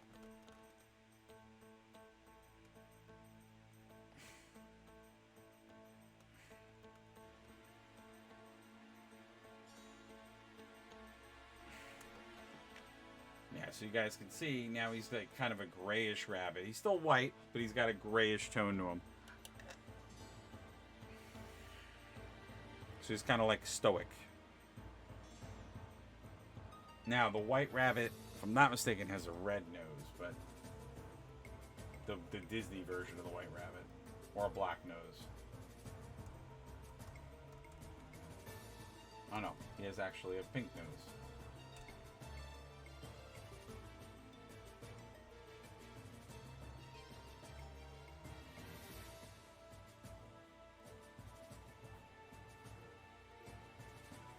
Oh, okay, so I got that right. And I was right. It's a reddish nose. And his vest is yellow. Interesting. His vest is a yellow color. And his pocket watch. His pocket watch, I know, is white.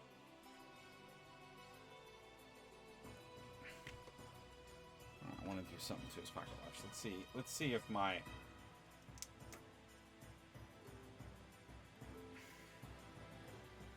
see if my technique for this works.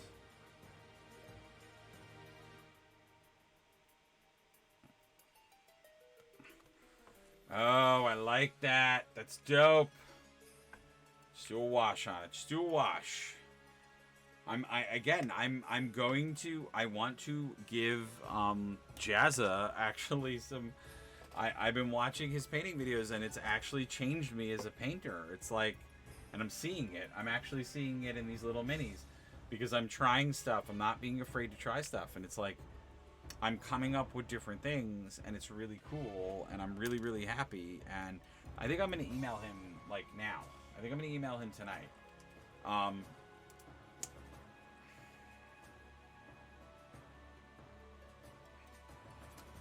Are you guys finding this cool or interesting? I don't know.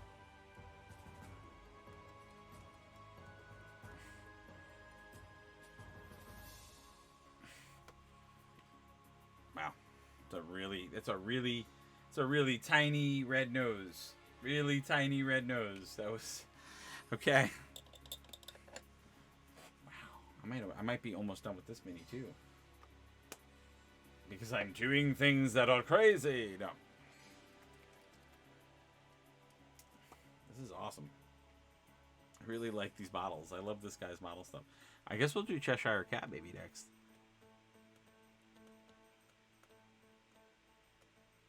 Yeah, I didn't realize his vest was yellow. Very interesting. I would have never thought he had yellow vest. And he has gray pants, but he's not wearing pants. He's an official White Rabbit in this. What is his collar?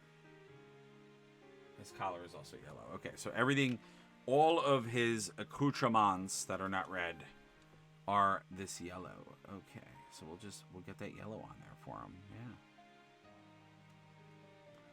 Yeah. Yeah, I mean this has a little bit less detail than the Hatter had. I mean, I added some elements, but like these are all like very cartoony. Alice herself is a little mantic and crazy.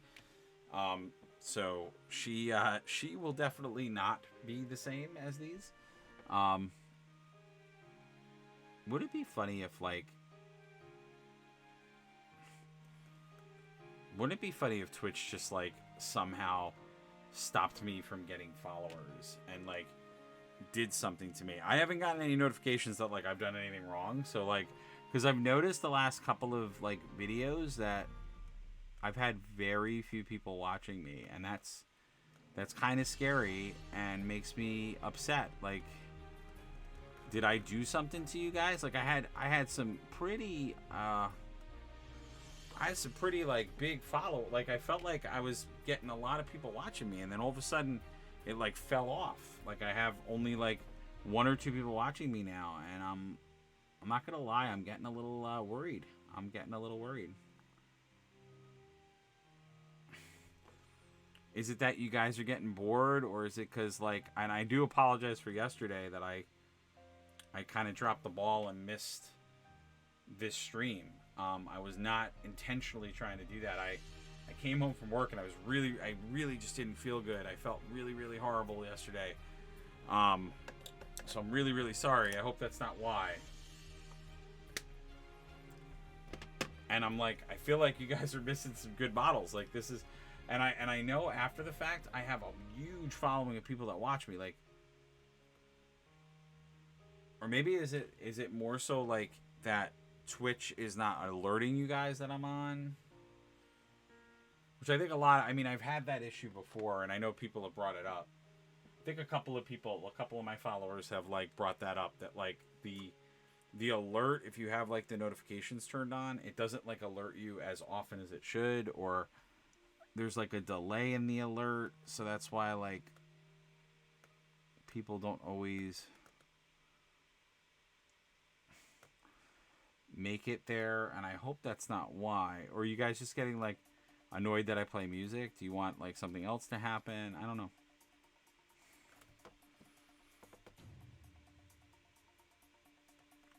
All right, I love. Oh, okay. I think I went. All right, so that's supposed to be a hand. So I'm gonna have to redo that. I love this. This is already looking cool. I think all of my like color choices, 100% work. Now what we're going to do is wash time. Yeah, I'm going to use the wash to get some of the detail on the white.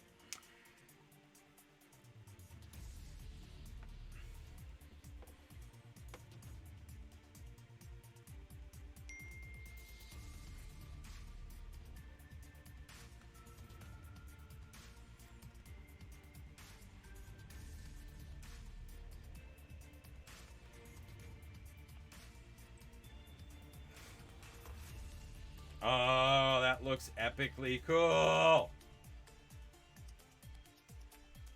That looks so cool. I love these models. They're so awesome. Oh, wait. Sorry, guys.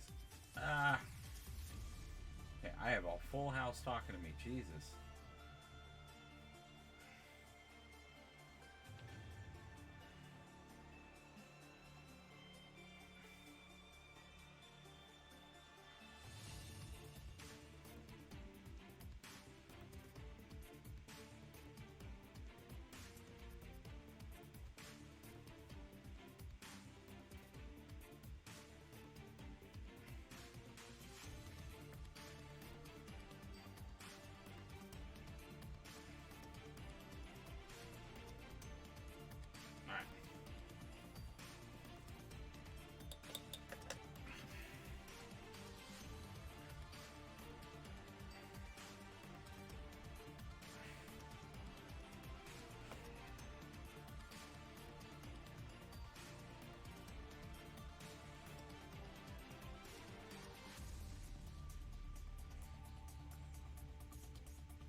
Oh, this is great. This is so freaking haunting, bro.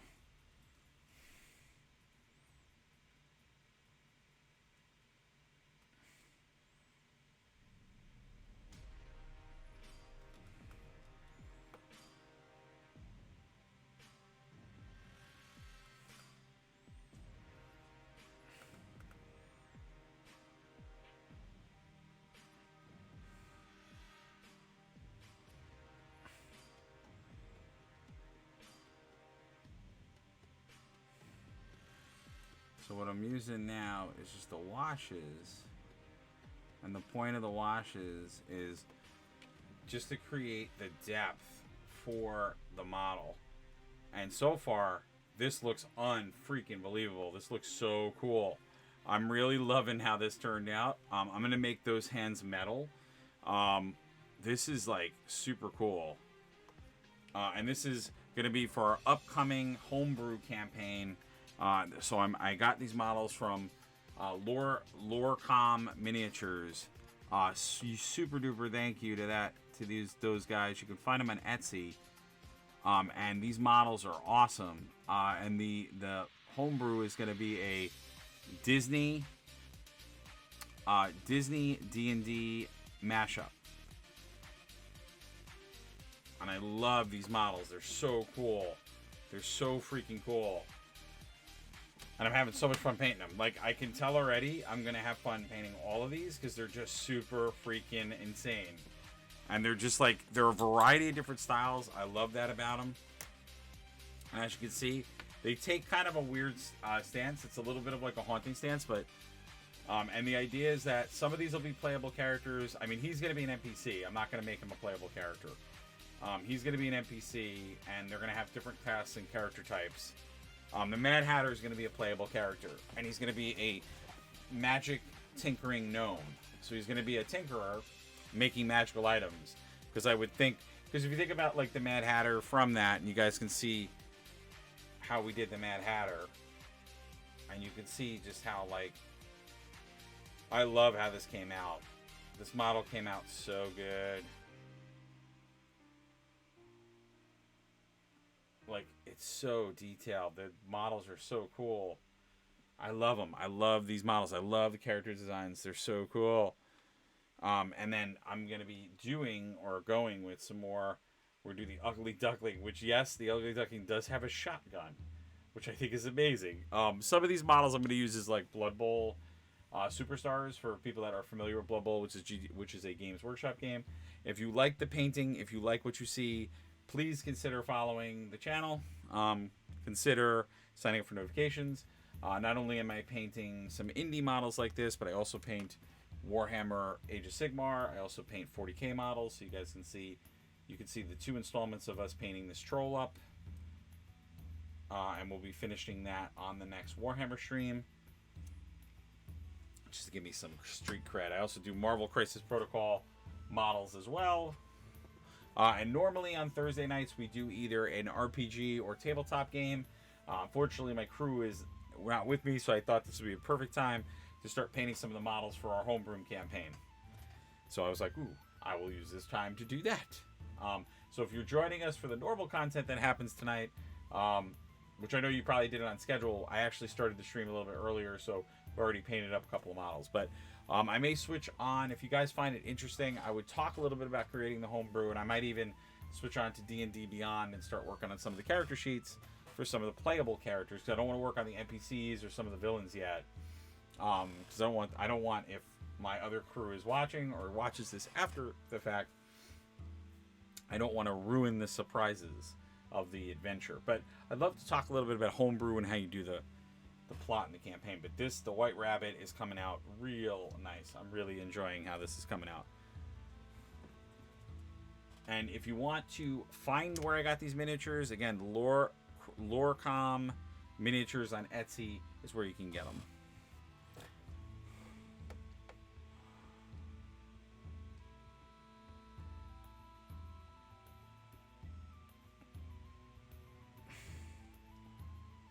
And I'd love to hear from the audience if you guys have questions. You have thoughts on the model we're painting. You know, you guys can jump in and give us any of your takes on things. So don't be shy. Don't be strangers.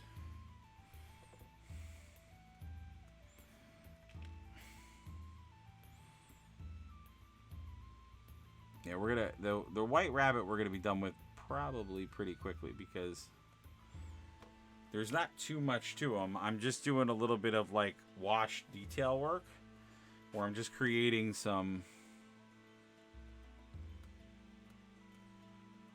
So it's funny, I'm actually using the wash, because typically what you would do is you would use a wash on top of a color, because that's how you use washes, so they go in crevices. But I'm using the wash in a completely different way. I'm using the wash as a color, which is a little bit different than its intended use.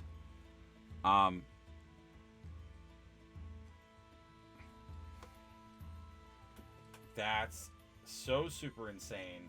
I love the way this is coming out. It's so simple too. And I was talking about Jazza at tabletop time. Yeah, can't say words. And I really am gonna email that guy tonight, because I've been watching a ton of his videos lately, and they have like 100% inspired me and made me feel like I could take on a lot of painting challenges that I originally did not think I could do. And he's gotten me so psyched to build my Blood Bowl stadium and like get into those projects, because I've just been watching his channel and he's so talented, and he just shows you how, like, and it's funny because I've been an artist my entire life, and I've said this to artists, and I've said it to, and I've been told it by artists. Simple is always the best design. And you know what? When you're painting miniatures, the simplest approach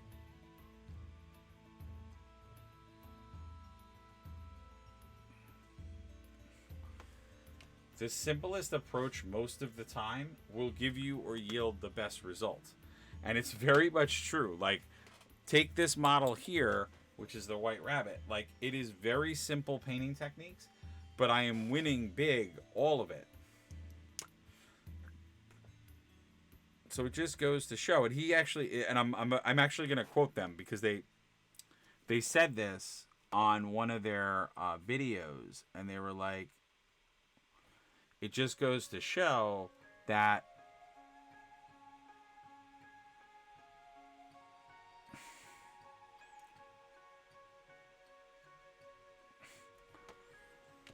like if you don't have to use the best paints or the best tools in your arsenal to create something great, if you just follow like those simple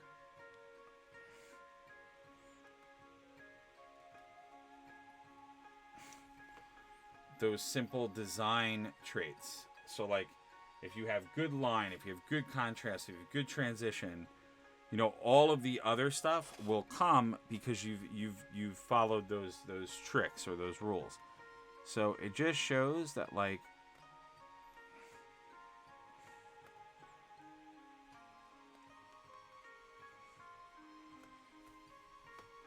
which, I mean, what we're describing and what we're saying is the whole idea of like talent.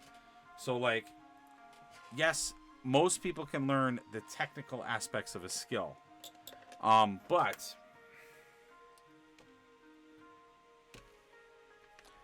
most people can learn technical aspects of a skill. Sorry guys, I gotta just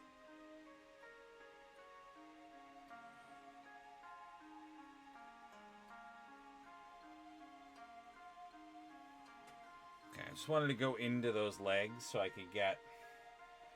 You can see I created like a nice shadow there now.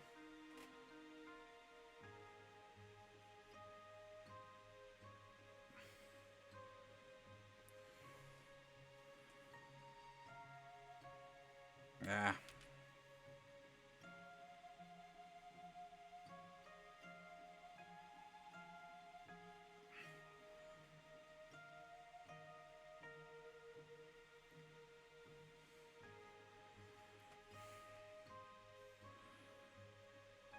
I know, guys, you're gonna kill me. There's no model in the video, and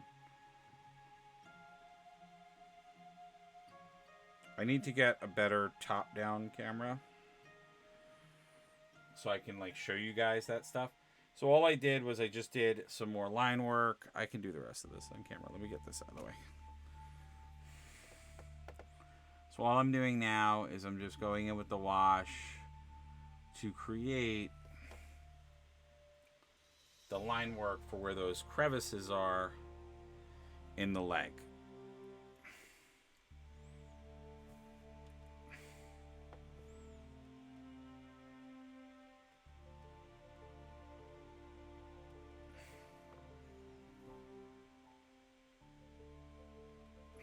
And like I said before, very simple techniques, but just using it in a cool way. That is awesome. He is 100% super duper cool. Oh my god, that looks pretty cool. Alright, let me just do some more gold touch-ups. And I'm super happy with that. That is actually really good. Now, these models are pretty small, so like that's why that's like a personal best. And that was another video. He actually in a very crazy video, he used these drunken goggles to paint 3 miniatures in 3 hours, which it actually showed that sometimes you can overthink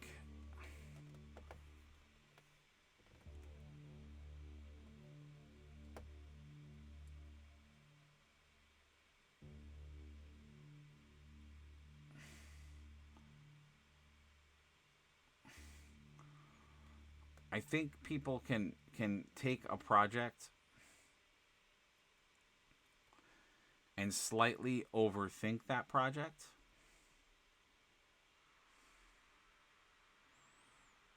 And so you could actually get a lot more work done if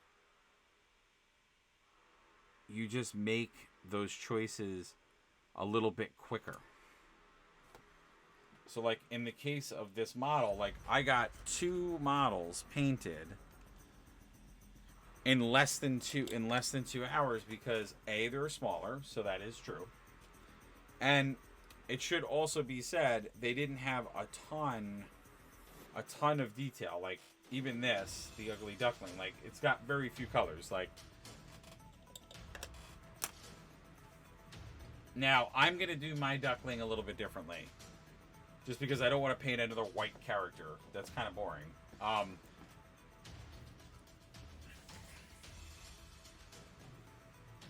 I'm gonna do something funny with my ugly duckling. I think. All right. Yeah, let's do something funny. Because I've been relatively calm with all of my stuff.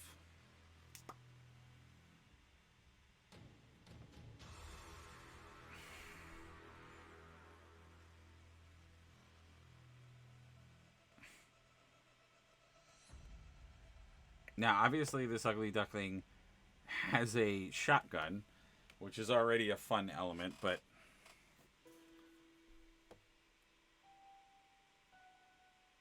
I'm gonna do something else to our ugly duckling, which I think will be both us. It'll be a start of comedy, but it'll also be.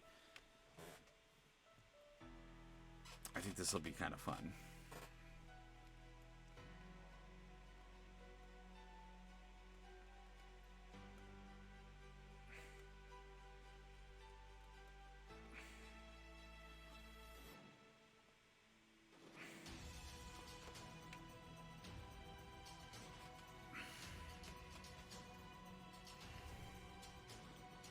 It's like it's very interesting, but at least I have some folks that are coming for the journey. Like I said, always when we're doing painting, it's totally on the table, no pun intended, for us to talk about painting styles, painting questions. If you have, like I said, homebrew creating questions, since we're going to be using these all in a homebrew campaign.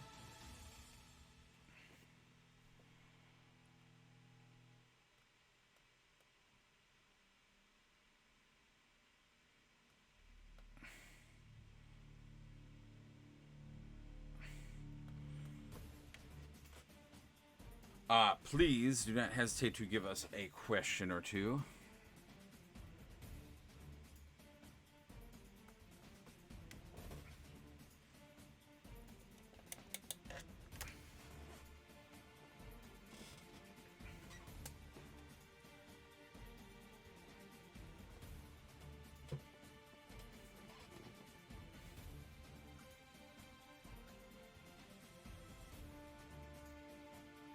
I was going to say, if you guys are watching, please, please, please, if you could share this out to other people or even start a watch party, that would be super awesome. Oh, man. I know these models are a little bit on, like, the smaller side, so I hope you guys are seeing them and seeing what we're doing. Because these are all, like, D&D size models, so D&D models tend to be 28mm models. They don't tend to be larger models. Actually, I'm going to jump on.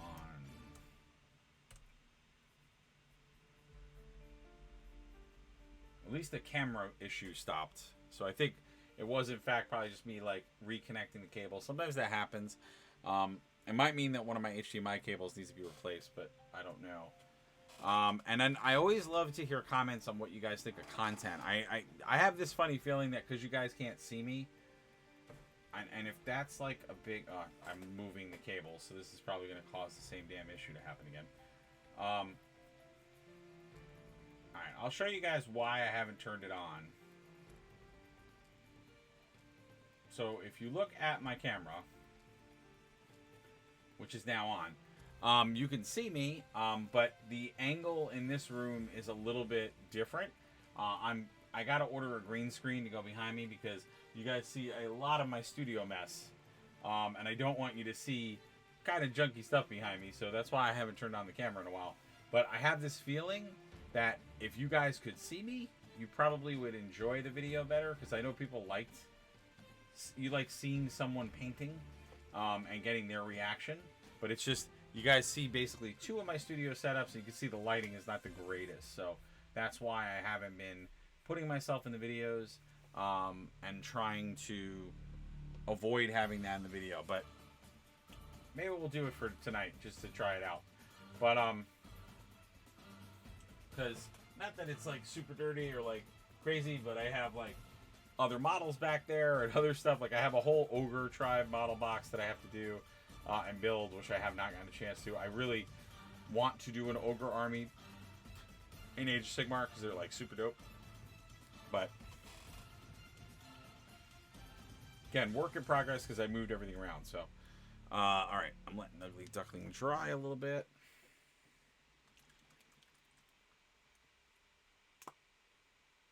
But I'm sure you guys will let me know. Like I said, I'll keep this up.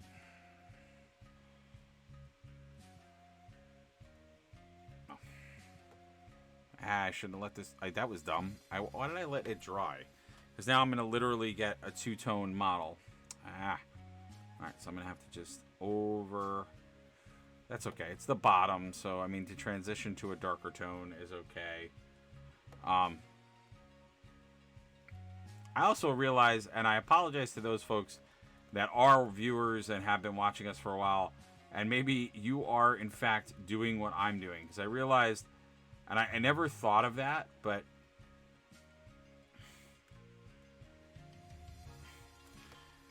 like, you guys are also hobby gamers, and you might be looking at this stuff too. And again, forgive my camera, because you're seeing a lot of the behind the scenes crap behind me, so like I totally understand. But again, for folks that are just joining us, we are painting models for an upcoming homebrew campaign that we're going to be doing, which is going to be set in the world of Grimm fairy tales / basically Disney. So it's going to be a bunch of like Disney characters and things from classical stories and fairy tales that are going to have a D&D twist. So we're going to have those models of things, but they're going to be, you know, retooled and redone. So they are, in fact, wizards and barbarians and, you know, different adventurers. And there'll be some that'll be playable characters, some that will be NPCs. And since my group that I normally play with was not available tonight, I thought it would be a good night to jump in, get some of the models painted, and you know, have an opportunity to maybe even switch gears and talk a little bit about creating a homebrew campaign and what that would look like. So, right now I'm painting the Ugly Duckling. You'll notice that it is a slightly different idea with the Ugly Duckling because he has, in fact, a gun. So, all the models have either more of a fighting style or stance, or just have a little bit. And these are from Lorecom Minatures. You can check him out on Etsy. And these are, I believe, his original model designs, and he does print them as well. And we're gonna have a little fun with the Ugly Duckling. I think I'm gonna go with a Rambo inspired idea. So he is like now become essentially the hunter. So I'm gonna give him, I think, a little bit of a. I'm going to give him a little bit of a face paint.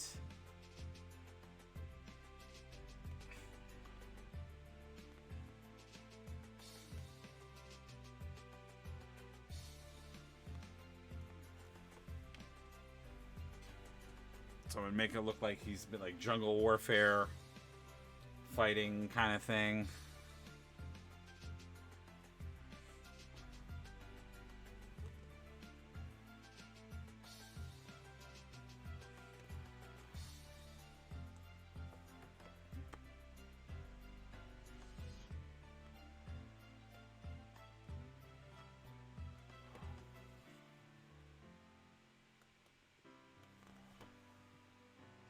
So giving him like a face paint kind of thing. I don't know if I'm going to do...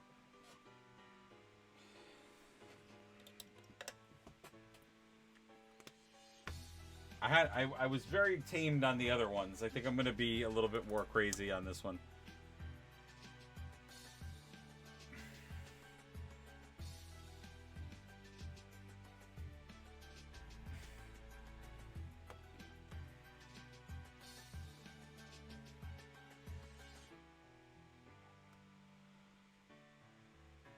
Give him a battle scar.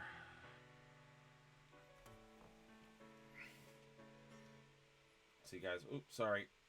I'm realizing that's why you guys are leaving. All right, I gotta hold them up higher because they're too small, the models. So it's very hard for you to see what I'm painting. That's why I think everybody's like ducking out. Crap. You guys gotta tell me these things while you're watching. If I can't.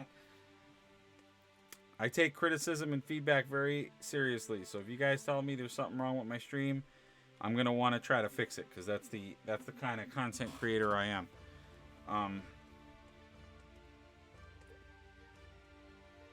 But the secret to fixing something is I have to know it's broken. And that kind of makes sense since he's the ugly duckling. Like, to have like a battle scar or a battle wound, it actually kind of makes sense if you think about it.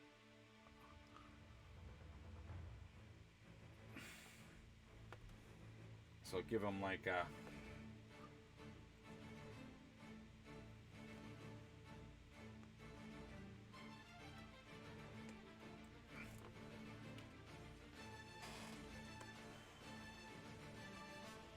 I think I just keep putting my hand in paint. It's kind of funny.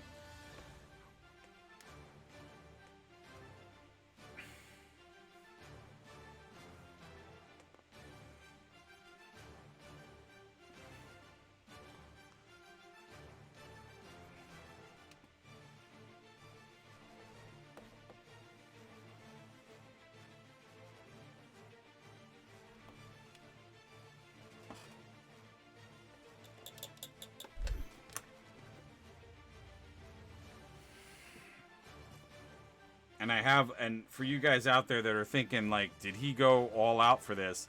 I've even gotten models that will be like, if you are 90s fans of like all the cartoons that they did then, I have pirates that are inspired by Don Carnage and his pirate crew. So I actually have models I made for that, to have pirates. Since for a lot of people, they might not know this, but pirates are actually in D&D. There are rules to making pirates. And what better way to do pirates than to do airship pirates, which were in Tailspin. I actually have a blue model, a little bit different idea. In fact, actually, the storyline will be possibly that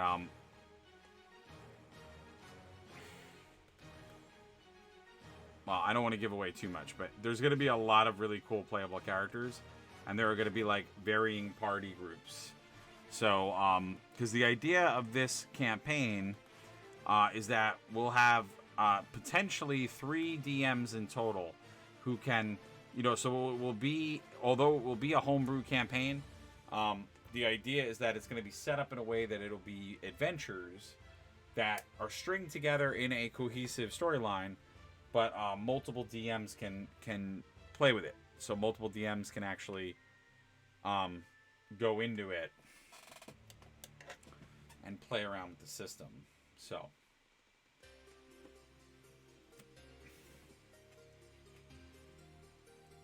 it is going to be a free-for-all for... Alright, Ugly Duckling is starting to look pretty insane. We're going to put... Yeah.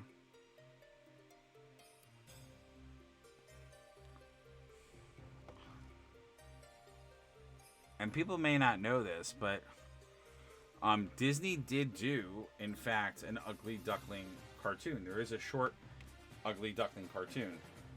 So the fact that we are doing a Disney mashup, people might think, Ugly Duckling, why did he pick that character? Well, it actually is, they have done a Disney version of the Ugly Duckling.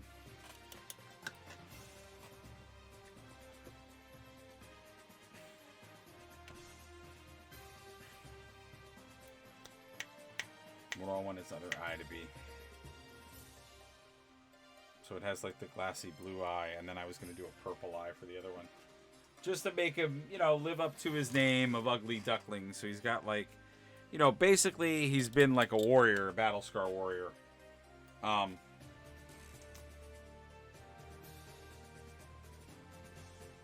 of these, and like I've said before,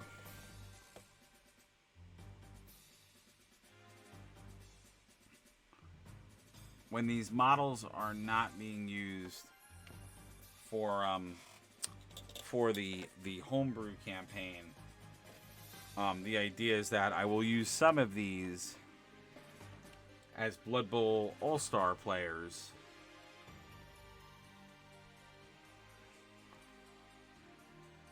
So there is a little bit of influence on my paint job because I'm gonna use them in different capacities. So I'm trying to have some fun where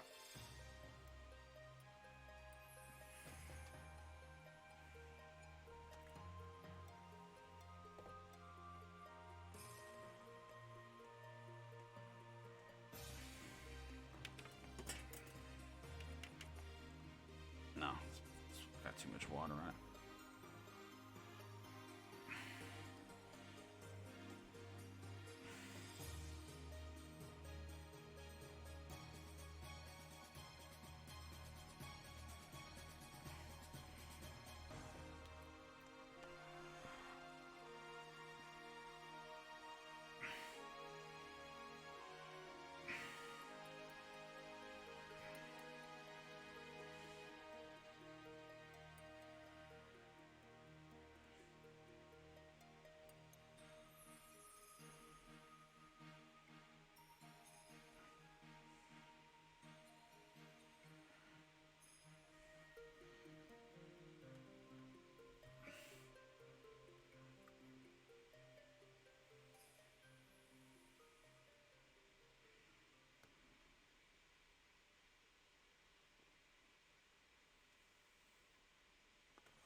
Yeah, so you guys can see what I tried to do here was to try to make it look like he sort of put like war paint on himself.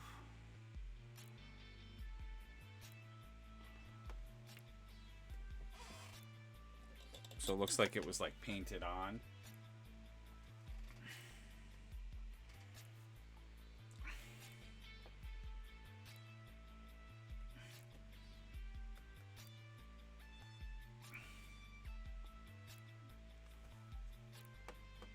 So I wanted to give him that like war look.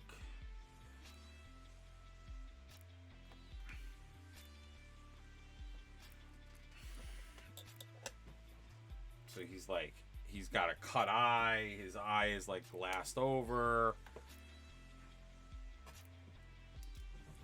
Yeah, I wanted to go a little bit more like ridiculous with the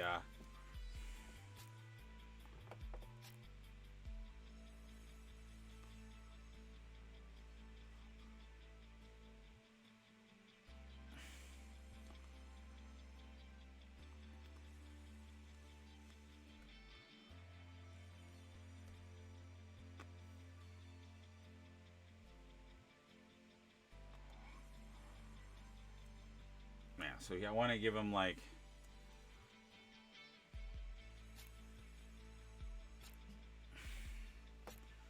multiple like battle scars. This is like insane. This is really cool though. I love doing stuff like this. This is where you take your modeling to like a whole nother level if you're like somebody who's trying to do some cool stuff. These little details and these like little weird things, you know, now obviously there's a lot of different ways to do it. I do it a lot with painting. Other people might have done this effect with, you know, you can actually put like sculpting. You could put green stuff there, and I could have painted over the green stuff, so I could make it look raised and like it looked a little different. But sometimes just with the painting, you can cheat it with the paint.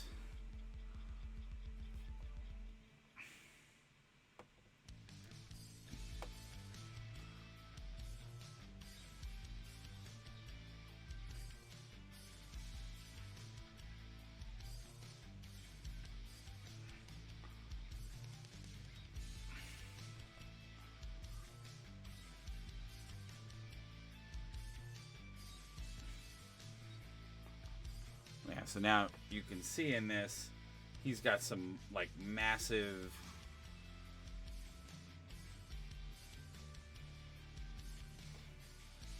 Like he's got some scars. He's got some other stuff. So now he's looking a little bit more battle worn than he was before. And looks like he's kind of ready to scruff it up. This is so awesome. I really like this. All right, I have some really good ideas, and I'm exploring them, which is cool. And so far, for 2 hours to be in the spot I'm in with the models, I'm actually pretty impressed with that too. Like I said, it was like so eye-opening when I watched that video from Tabletop Time with Dave and Jazzer, where I mean Jazzer was doing that challenge, but like it really proved that like if you just have a good plan and you know what you're doing, like you can probably do some really cool stuff. And he has made me think, like, I don't know if you guys would like to see that, but like model challenges where I try to paint a model quickly, or I try to paint a model in like a certain amount of time or a certain amount of materials. Like it started to make me think like that might be a really good idea.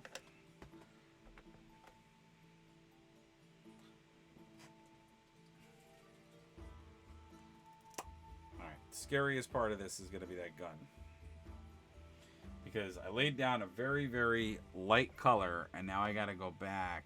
I hate doing this because I want to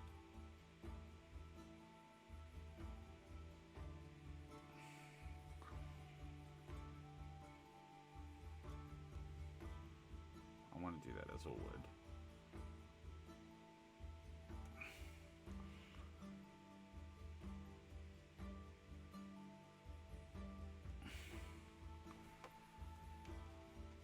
Oh, that looks so cool. I love how this looks. I love that he has like a broken eye. He's just like, and it makes sense because he's the ugly duckling. So like we want to give him a story, like he's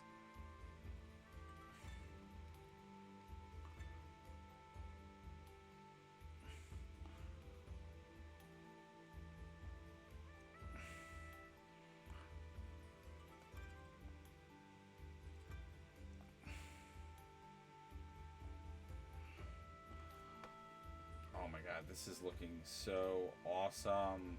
I'm sorry, guys. I know this is a good lesson in me doing like smaller models. I have to hold them up to the camera for you guys, and I didn't realize that when I started, so I can imagine that that's like why I'm losing probably a lot of viewers, because you guys are like tuning in and you're like, I want to see this guy paint, and it's like, nope. You know, funny story. I can't see what you're doing, so why would I watch you paint?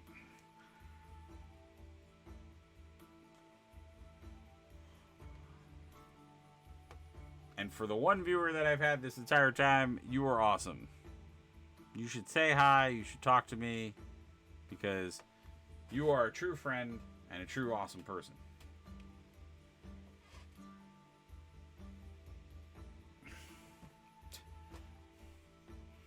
I was going to say, for that person out there, if you are also painting like I am, you should take a break and say hi.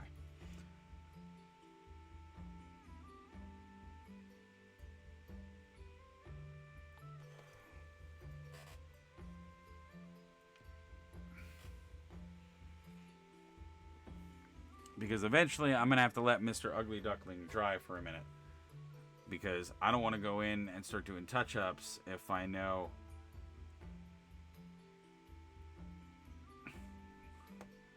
I got a very dark color that's brewing.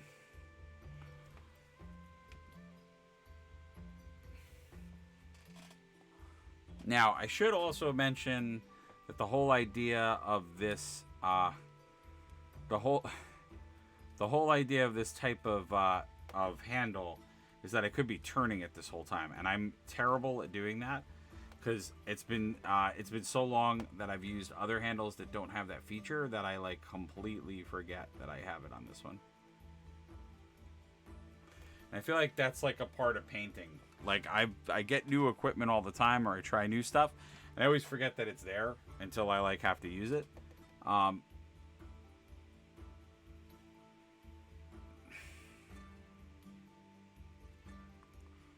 but what is nice about having that feature?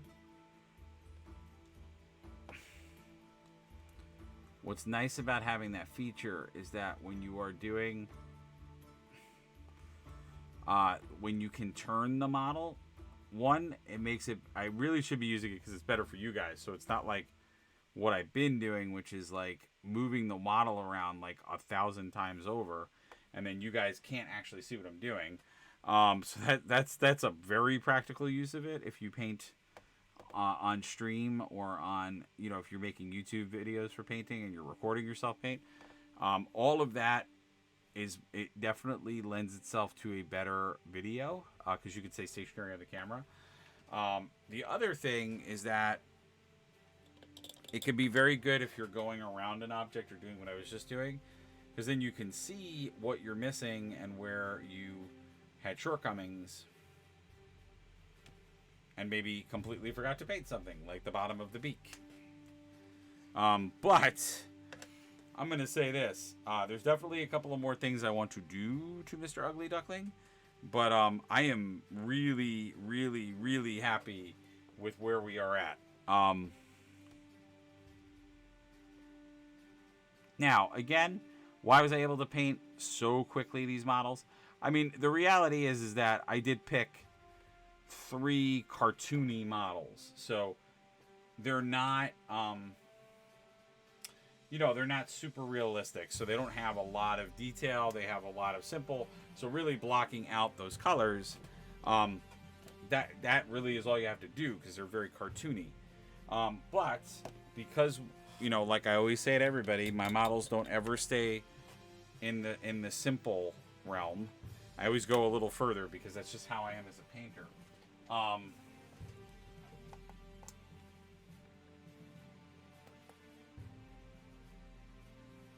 You know,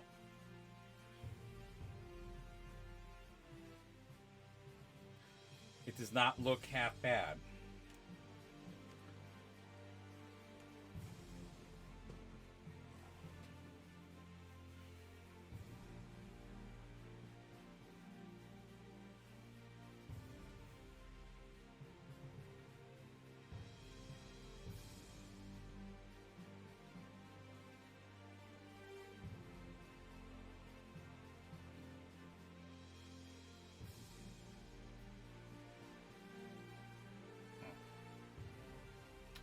Sorry, guys. My life, everyone in my life is like trying to get a hold of me. It's amazing how when I do live streams, that's when I get all of this, like,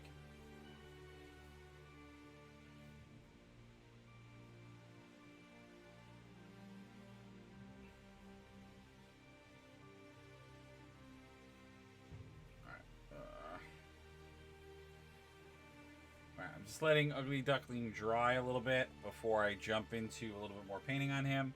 I love this. This is looking so freaking cool. He's got battle damage. He's got some scars. So he lives up to his name, Ugly Duckling. But he has, it's just insane. I'm really happy with the way these are coming out. I really like the way that the rabbit came out. I like the way that the Mad Hatter came out. I said I was going to do Alice. Whoops. Is Alice in here? No, Alice is not in here. Where is Alice? Oh, I totally forgot that I have the camera on now. That's not Alice. Did I? That's not Alice. That's not Alice. Oh, there is Alice. Okay. Yeah, just so you guys can see, this is Lorecom Miniatures. Look at how deranged that looks. That's insane. It's like she's licking the blood off of a blade. The models are insane. He calls them ugly princesses, but they are like insane. I love them. I love this whole fairy tale. It's like gruesome fairy tale kind of characters. This is so cool. I love these models. And just so you guys can see, that's the Mad Hatter that I did. I may go back. I mean, I like his eyes, but I know what I'm gonna do. I know the way to fix them and to make them look even more epic and cool.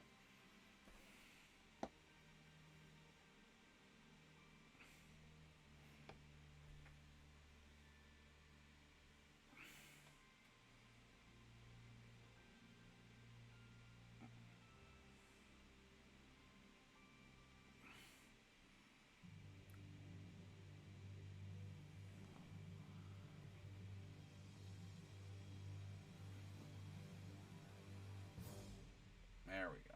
Now they'll look like they have a little bit more to them. Yeah, now that's it. That's the fix. It's always the fix. Yeah. When you... I know a lot of people shy away from eyes, and it's funny. I keep talking about Jazza, but Jazza talks about this.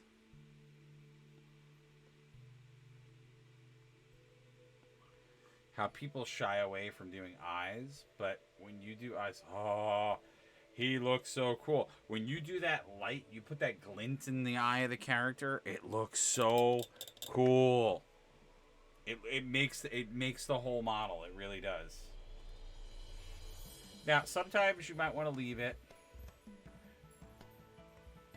but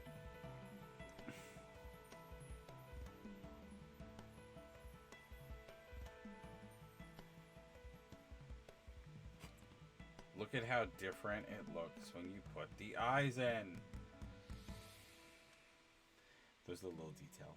Those are the little details that, like, blow people's minds. It's just one little thing of paint. Did I just, like, touch his eye and, like, mess it up? I did. But it actually works. This one now it has forced perspective, which is a cartooning trick. Haha. But now he looks like he's cracked out. Now, look, the crack look, like, looks better. That's funny. I'm telling you. Paint the white in, guys. Paint that white. Don't be afraid of it. It's literally just the tip of the brush, and you just pop a little white in it. You take a smaller brush, you load the tip of it very slightly, and you just pop that white in. Just pop it in. It's so much easier if you do it. Oh, my God. The duck looks amazing. I just love how... But I'm like a duck guy. So, like, I am 100% totally all in on ducks. I love ducks. Like, if it's Scrooge McDuck or whatever. I mean, I know it's the Ugly Duckling, but it could also be Donald Duck. It could just be Donald Duck at the end of his robe.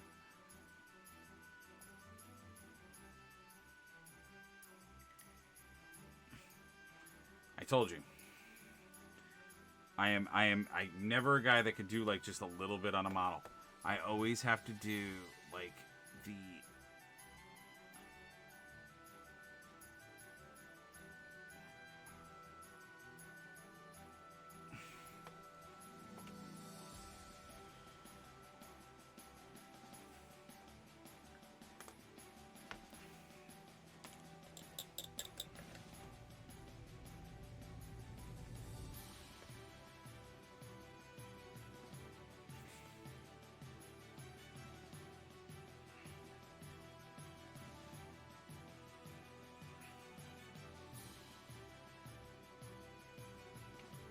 Alright.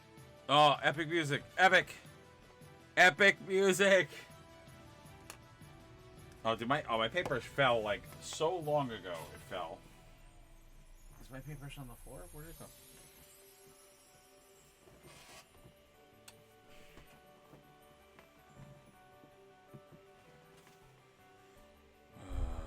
Okay. Sorry, guys. I'm wrecking the joint. Alright, hold on. I promise I'm gonna figure this out. Oh, why? Where'd it go? Where did it had to have gone under my chair. Alright.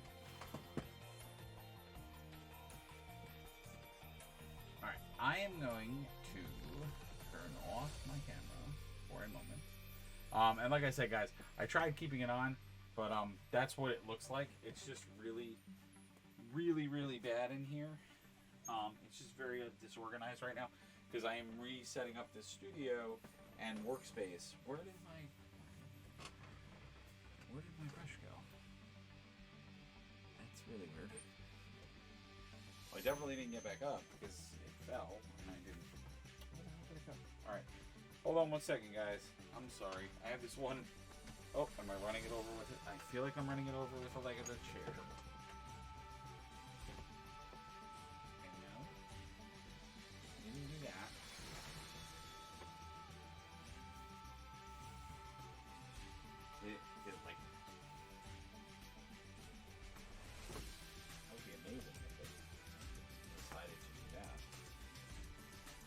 Did it like fall perfectly where it like went in one of my bins? It fell on here.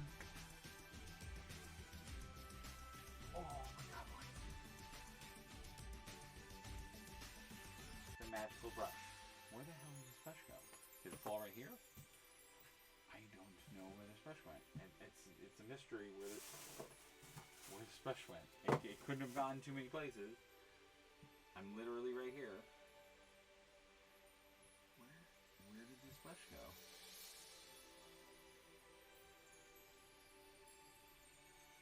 Okay, I lost the brush. I don't know how I lost the brush. That's amazing. I lost the brush completely. It rolled off my table. It literally rolled off my table, and now I can't find it. That's insane. I've looked everywhere in this room. The brush is not here. I have no clue where it went. Okay. Well, good news is I have a new one. I didn't want to use the new one. Oh, no, wait. This is not a new one. Ugh. This is a horrible... Alright, I guess I'll use it just for now. This is a terrible brush. This brush was from a GW starting painting kit. This is called a starter brush. I thought this was my... like nicer brush. It is not. This is terrible. But it'll do for big areas, I guess. Because I wanted to use it for this. Okay. That's weird. Okay. Well. Now it's over there. Wanted to use it for the gun. Yeah, let's just do it one. I'm gonna do the gun in two-tone colors. I thought I would do something else, but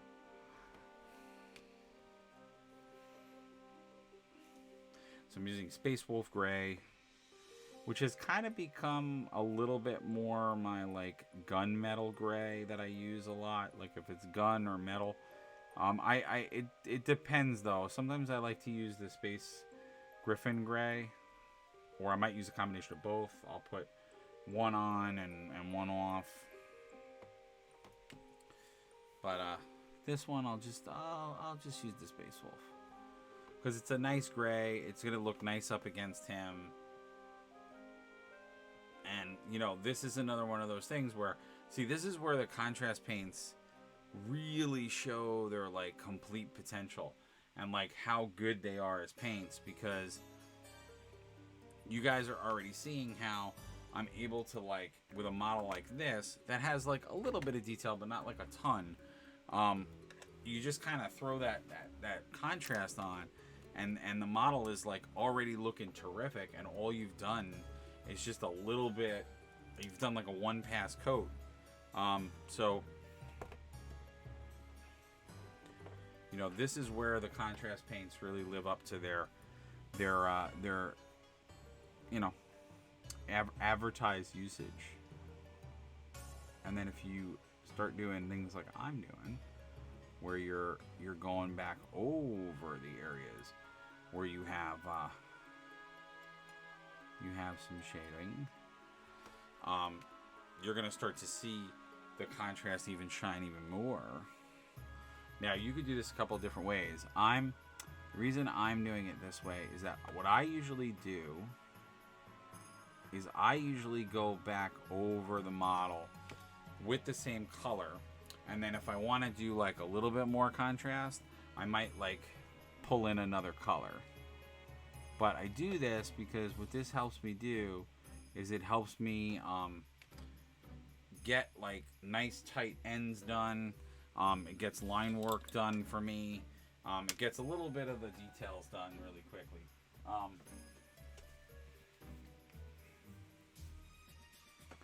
So it can be really nice. Because one thing I noticed when I was looking at this is that I didn't paint inside of here.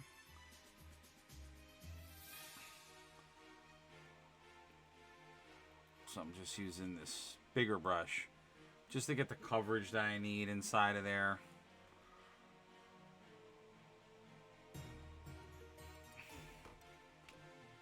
Now, something like this pooling that's there, there's not really a great way to fix it. So what I'm going to probably do for that is I'm going to use some of this, the Cortex white.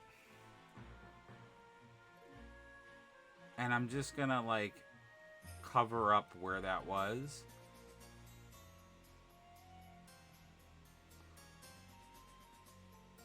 So what you guys will see I'm doing is I'm keeping where it pooled where I wanted it to. And then I'm just gonna like re-go over that once I can, so that I can put a little bit more of an even coat. It may still look a little uneven,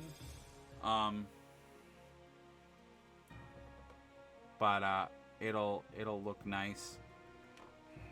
I'm just putting a little bit on the tail just to give it an emphasis, and you'll see what happens. Watch this.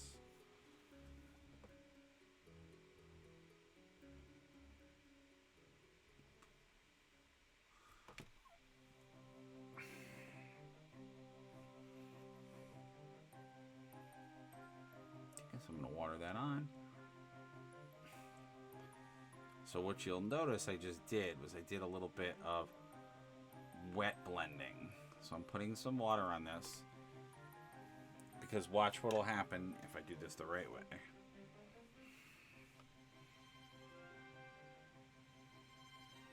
So what you guys should be seeing is it's going to take on a little bit of a yellow shine.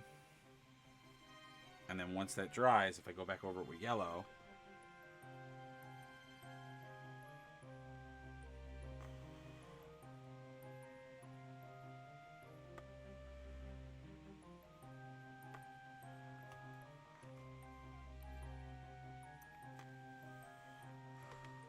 so this like wet blend technique, what I just am doing, if you guys are looking as I'm doing it,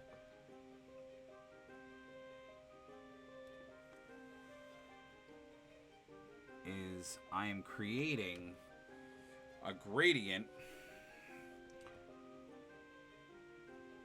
and I just created a tone that I can now use in all of this.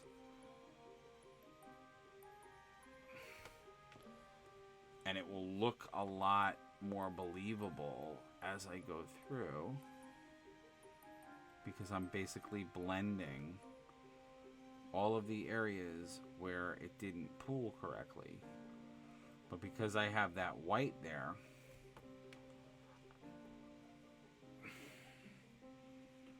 it's gonna look a lot better. So now when that goes and dries, I'll put just a quick light coat of the yellow on, and you're gonna see it won't like make a really dark coat. It's going to do it in a nice way, so that I have not as bold of a color difference in my way, and then I can just focus on where I want to put color the way I've been doing. So it's a really quick fix. It's a cool fix with contrast.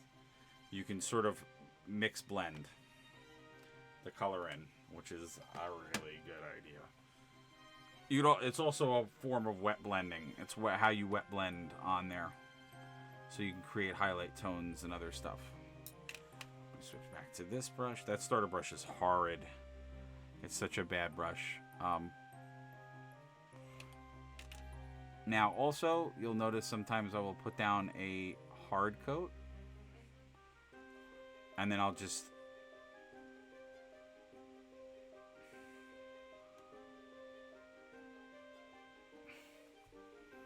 Yeah, so you can see already how that is building up. Okay, I'm about to do the exact same thing I did with the other brush.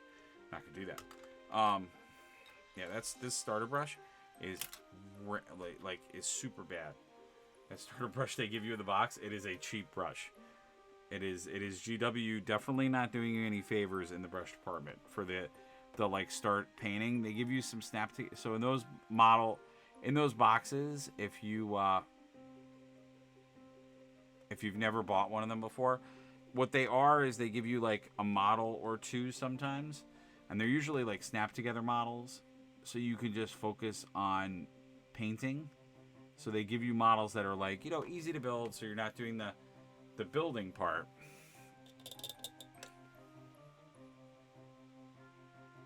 Yeah. All right. Wow, this is like dead zone. All right, so you guys definitely want to see us do the content. Okay. Which there's nothing wrong with that. I understand, guys. So you guys can see, just by doing a light coat.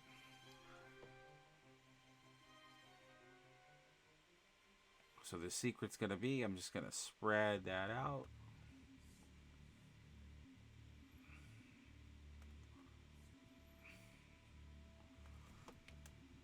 And just, you can see, it gives it a little bit more of an even tone.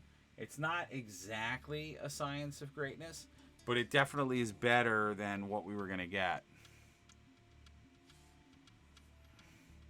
Now, for undersides like this, I tend to want to have a darker tone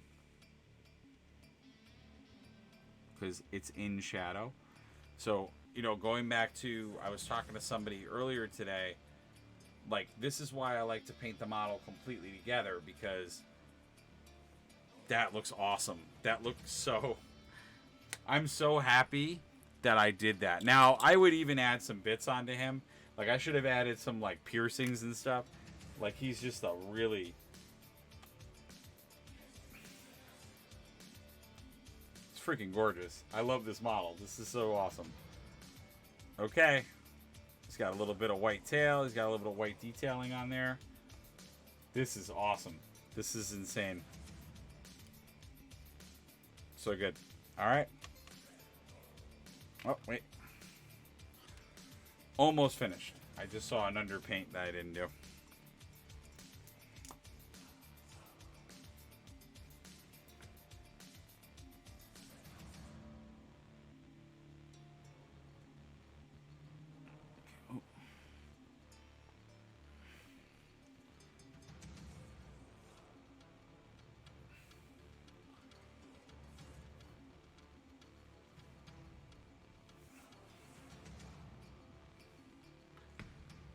That's freaking awesome. I love that.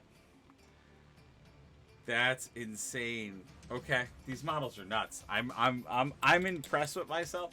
But you know what? This is also a testament to when I don't rush, like when I don't do things at like 2 in the morning, which is what I've been doing. Who would have thunk it? Like, I actually do a better job when I don't go crazy. This is freaking awesome, dude. Oh my god. Oh, I didn't even think of it. Probably everybody's saying the Turtles. I didn't even think of that. That's why my audience is light.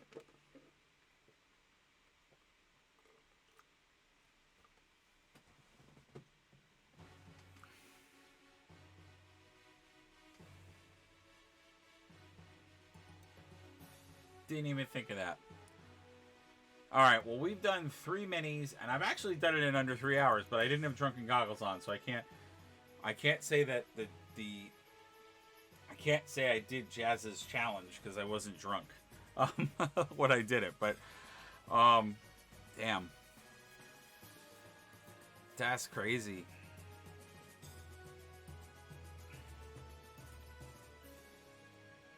I love how these came out. Like, they are super whimsy and crazy, and oh my god, this is so cool. I really love these models. I gotta figure out what I want to do base wise, but I'm super stoked on how these came out. And they're all like original paint schemes too. I mean, like, yeah, I used that. This is insane. Like the ugly duckling threw me for a loop. That just channeled. Like I was like, I need him to have war paint and like a scar, and because that like makes sense. He's supposed to be the ugly duckling.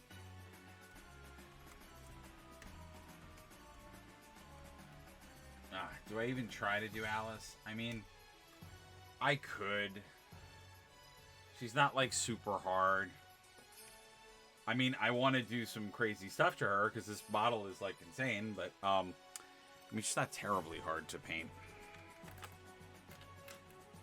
I mean, she's a human, so usually humans are harder to paint because they can't.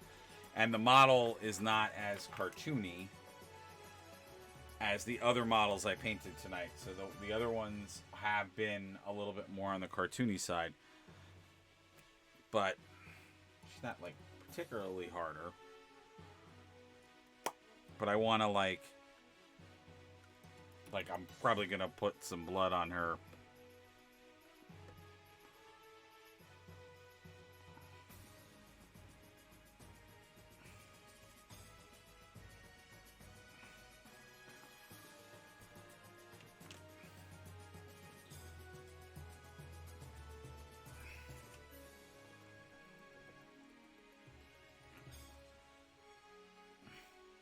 Oh, this brush is freaking horrible.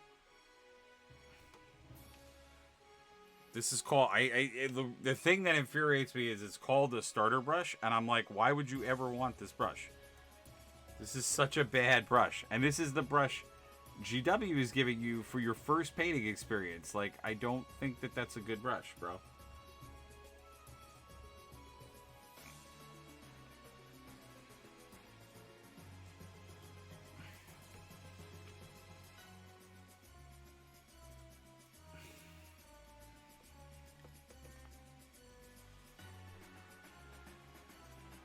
Oh my god, this brush is terrible. Well, I can tell you this much. First of all, it's 100% a synthetic brush. And I think it's more intended for traditional GW paint. It's definitely not a contrast brush for contrast paints. It's just not.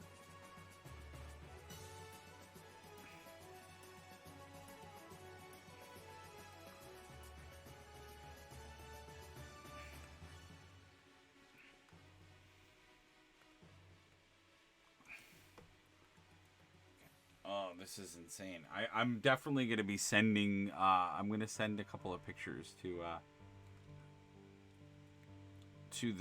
the company that these models are from, so you can see a little bit of like what I've already painted, in case he didn't get a chance to watch the stream, because I know usually he joins us for the streams, or he's been pretty good about it, but he might, he may be busy or doing things in his life.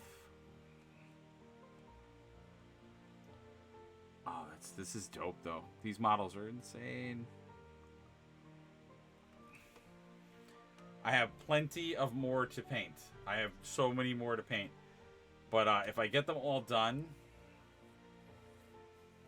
I think they're going to be really cool pieces. And I can get things moving. All right. That's right, because this goes up. So Alice is right. And then all of this is blue. Right? Because Alice is... Oh no, shoot, it goes up. Well, let me just see how he did it. Okay, crap, it does go up. Okay. I may have to re-whiten part of this. That's complicated. Wait, I'm trying to look at real Alice. Okay. Yeah, so in his version of the sculpt, I think the center is white, yeah. Alright, so I'm just trying to block out this color for right now, so I can get where all the blue is, because I forget. I mean, I'm going to do some weird stuff to this, so... The Ugly Duckling is amazing. I love every minute of what I just did there. It's insane. It's like insane and crazy, and I love that. Yeah, see, I'm getting a sense... I think this is supposed... I don't know. It's like molded differently on both sides, so I'm like, I don't know what to do. Ah, crap. All right.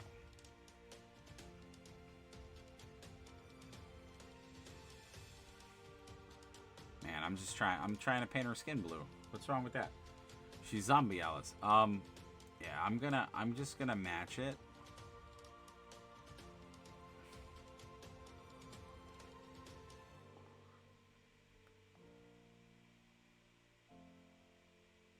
I'm just gonna match it.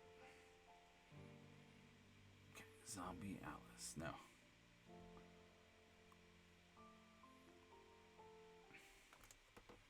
I know, now I keep thinking of... I always think... Now I think when it comes to Alice, I'm always like Resident Evil. Because that's like in my head that it's like, oh, Alice from Resident Evil. I always think of Alice from Resident Evil. I can't get over the ugly duckling. That was a good paint. It's just like insane. Like everybody's come to party. Like all of them look like they're cracked out of their brains. They all look like nuts, and I just love it. I love that they're all nuts.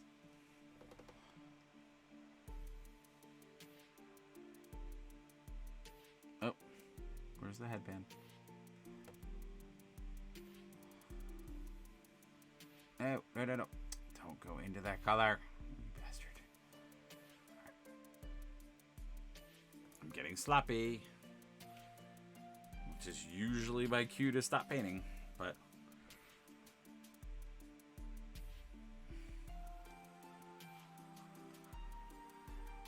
Yeah, these are going to be just like fun paints, because they're nuts, and I can paint them how I want, and there's something to be said when you don't have to paint like a GW model or something or whatever, like, and that sounds weird, I know, because like you probably are all like, well, but it's your army, you can paint it however you want, but like I do, and I can, and I tend to, but every once in a while I have to, you know, sort of think about, you know, I've said it a couple of times, but like because I'm a commissioned painter, like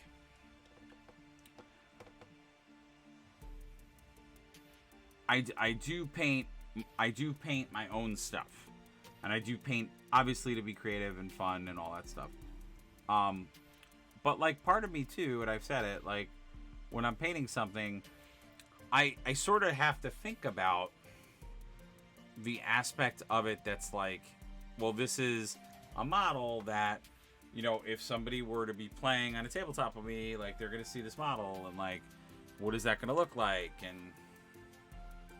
are they gonna like the model, like, and so, not that I have to go into like specifically certain tropes, but if I'm painting a certain model, I may want to go in a certain more traditional route, because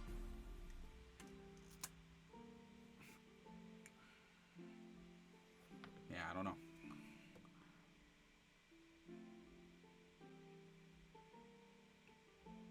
Oh, these models are nuts. They're so cool. This is so awesome. All right, so I'm just like painting details and painting stuff.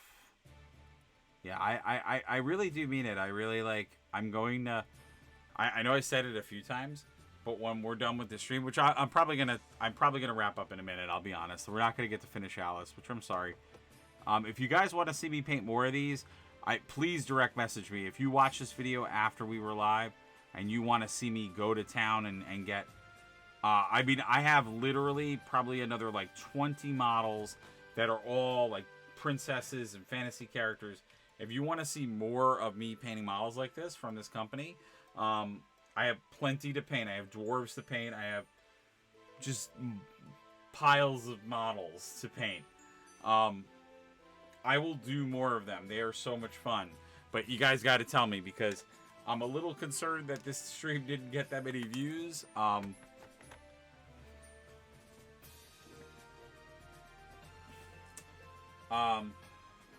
So yeah, so If this is something you want to see more of, I need you guys to tell me via the internet and the interwebs. Yeah, I think I'm going to call it quits now because I've been painting for like 3 hours. So this is a good, solid starting point. So just as a reminder, this is where we got to with Alice. If you want to see more of me painting Alice, tune in. I'll show off the other models that we painted. The Ugly Duckling, which I think by far is my favorite thing I painted tonight.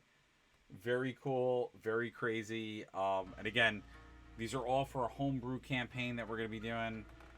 The rabbit actually came out really nice too. I like the way the rabbit came out. Very whimsy, very like cell gen, a little bit more like an active cartoon, which I like. I like that. And then Mad Hatter, I really like how he came out. A lot of detail work, so I tried to give him that like bloodshot crack eyes. Just a lot of nice detail on that model. And in general, I just love the whimsical nature of the models. I think they really come out nice, and they have a really cool aesthetic to them. So they're like a little haunting, a little charming, but also a little off at the same time, which I really like that aesthetic. I think it's cool. I like when cute things have a little bit of like grit to them. I think that's always a cool concept to play with, you know, that sort of Victorian idea of like grotesque and beauty all in the same place, which I always think is cool. Very cool. So we will paint more of these. If you guys want to see me paint more, like I said, I got plenty of stuff. I got Belle, I got Beast, I got Snow White, I got Dwarves, I got tons of stuff. And we got to get this all done for our homebrew campaign, which I am super excited for. So thank you guys for watching as always. Want to also shout out, again, Lorecom Minatures. You can find them on Etsy. They are awesome folks. They were nice enough to, nice enough to make all this stuff. And the people there were so super helpful. They knew what kind of campaign I was running, helped me to pick out models that I thought would be really great. Even sent a few extra models for stuff that they thought would make good models for the campaign, like this really dope Maleficent, which we're going to paint, and playing cards for the Red Queen and the Witch from Snow White. So just a super duper awesome crew, and I actually have some more stuff coming because I wanted to round out a couple more characters, because once I got this order and saw just how awesome the quality was and everything about it, I needed more. I needed more of the models. Like, it's just super awesome. And then they do terrain. He's going to be sending me some terrain too, which is super awesome. So please, if you want to see more of this, you got to follow the channel. You got to sign up for notifications. And then we also will be doing, hopefully tomorrow, although if I do it tomorrow, it'll probably be late. It'll probably be later on in the evening. But hopefully I'll be doing my first live drawing stream, which will be a lot of fun, where you guys will get to see a little bit of the indie comics I'm working on, which you can actually become a Patreon member to do more. That Patreon is a dual purpose. It both lets you follow me as an artist, and I'm going to start posting this weekend some of the pre-work. So not only on the stream will you see what I'm working on, but you'll see the final products there, and then you'll get like behind the scenes production stuff of the strips. So it's definitely something worth it to check out. Please check out my website, my Patreon, and the tip/donation button if you thought this was an awesome thing and want to support us monetarily. That monetary support allows me to get all the equipment that I'm using. It allows me to get all of the things that I need for painting. It allows me to get more models. It allows me to keep upgrading our equipment, so we can grow and be bigger if you guys can monetarily support us. I know that's a tough thing right now for a lot of people, but if you can, please do. And just be here when we're live. That's the biggest thing. If I could get all of you guys, even a fraction of you guys, to come with us live, I could expand this channel leaps and bounds. And if not, if you're watching it after the fact, just share it out to a bunch of people so they have the opportunity to come and join us on my scheduled days when I'm doing model painting and some other stuff. All right, take care, everybody. I'll see you very soon.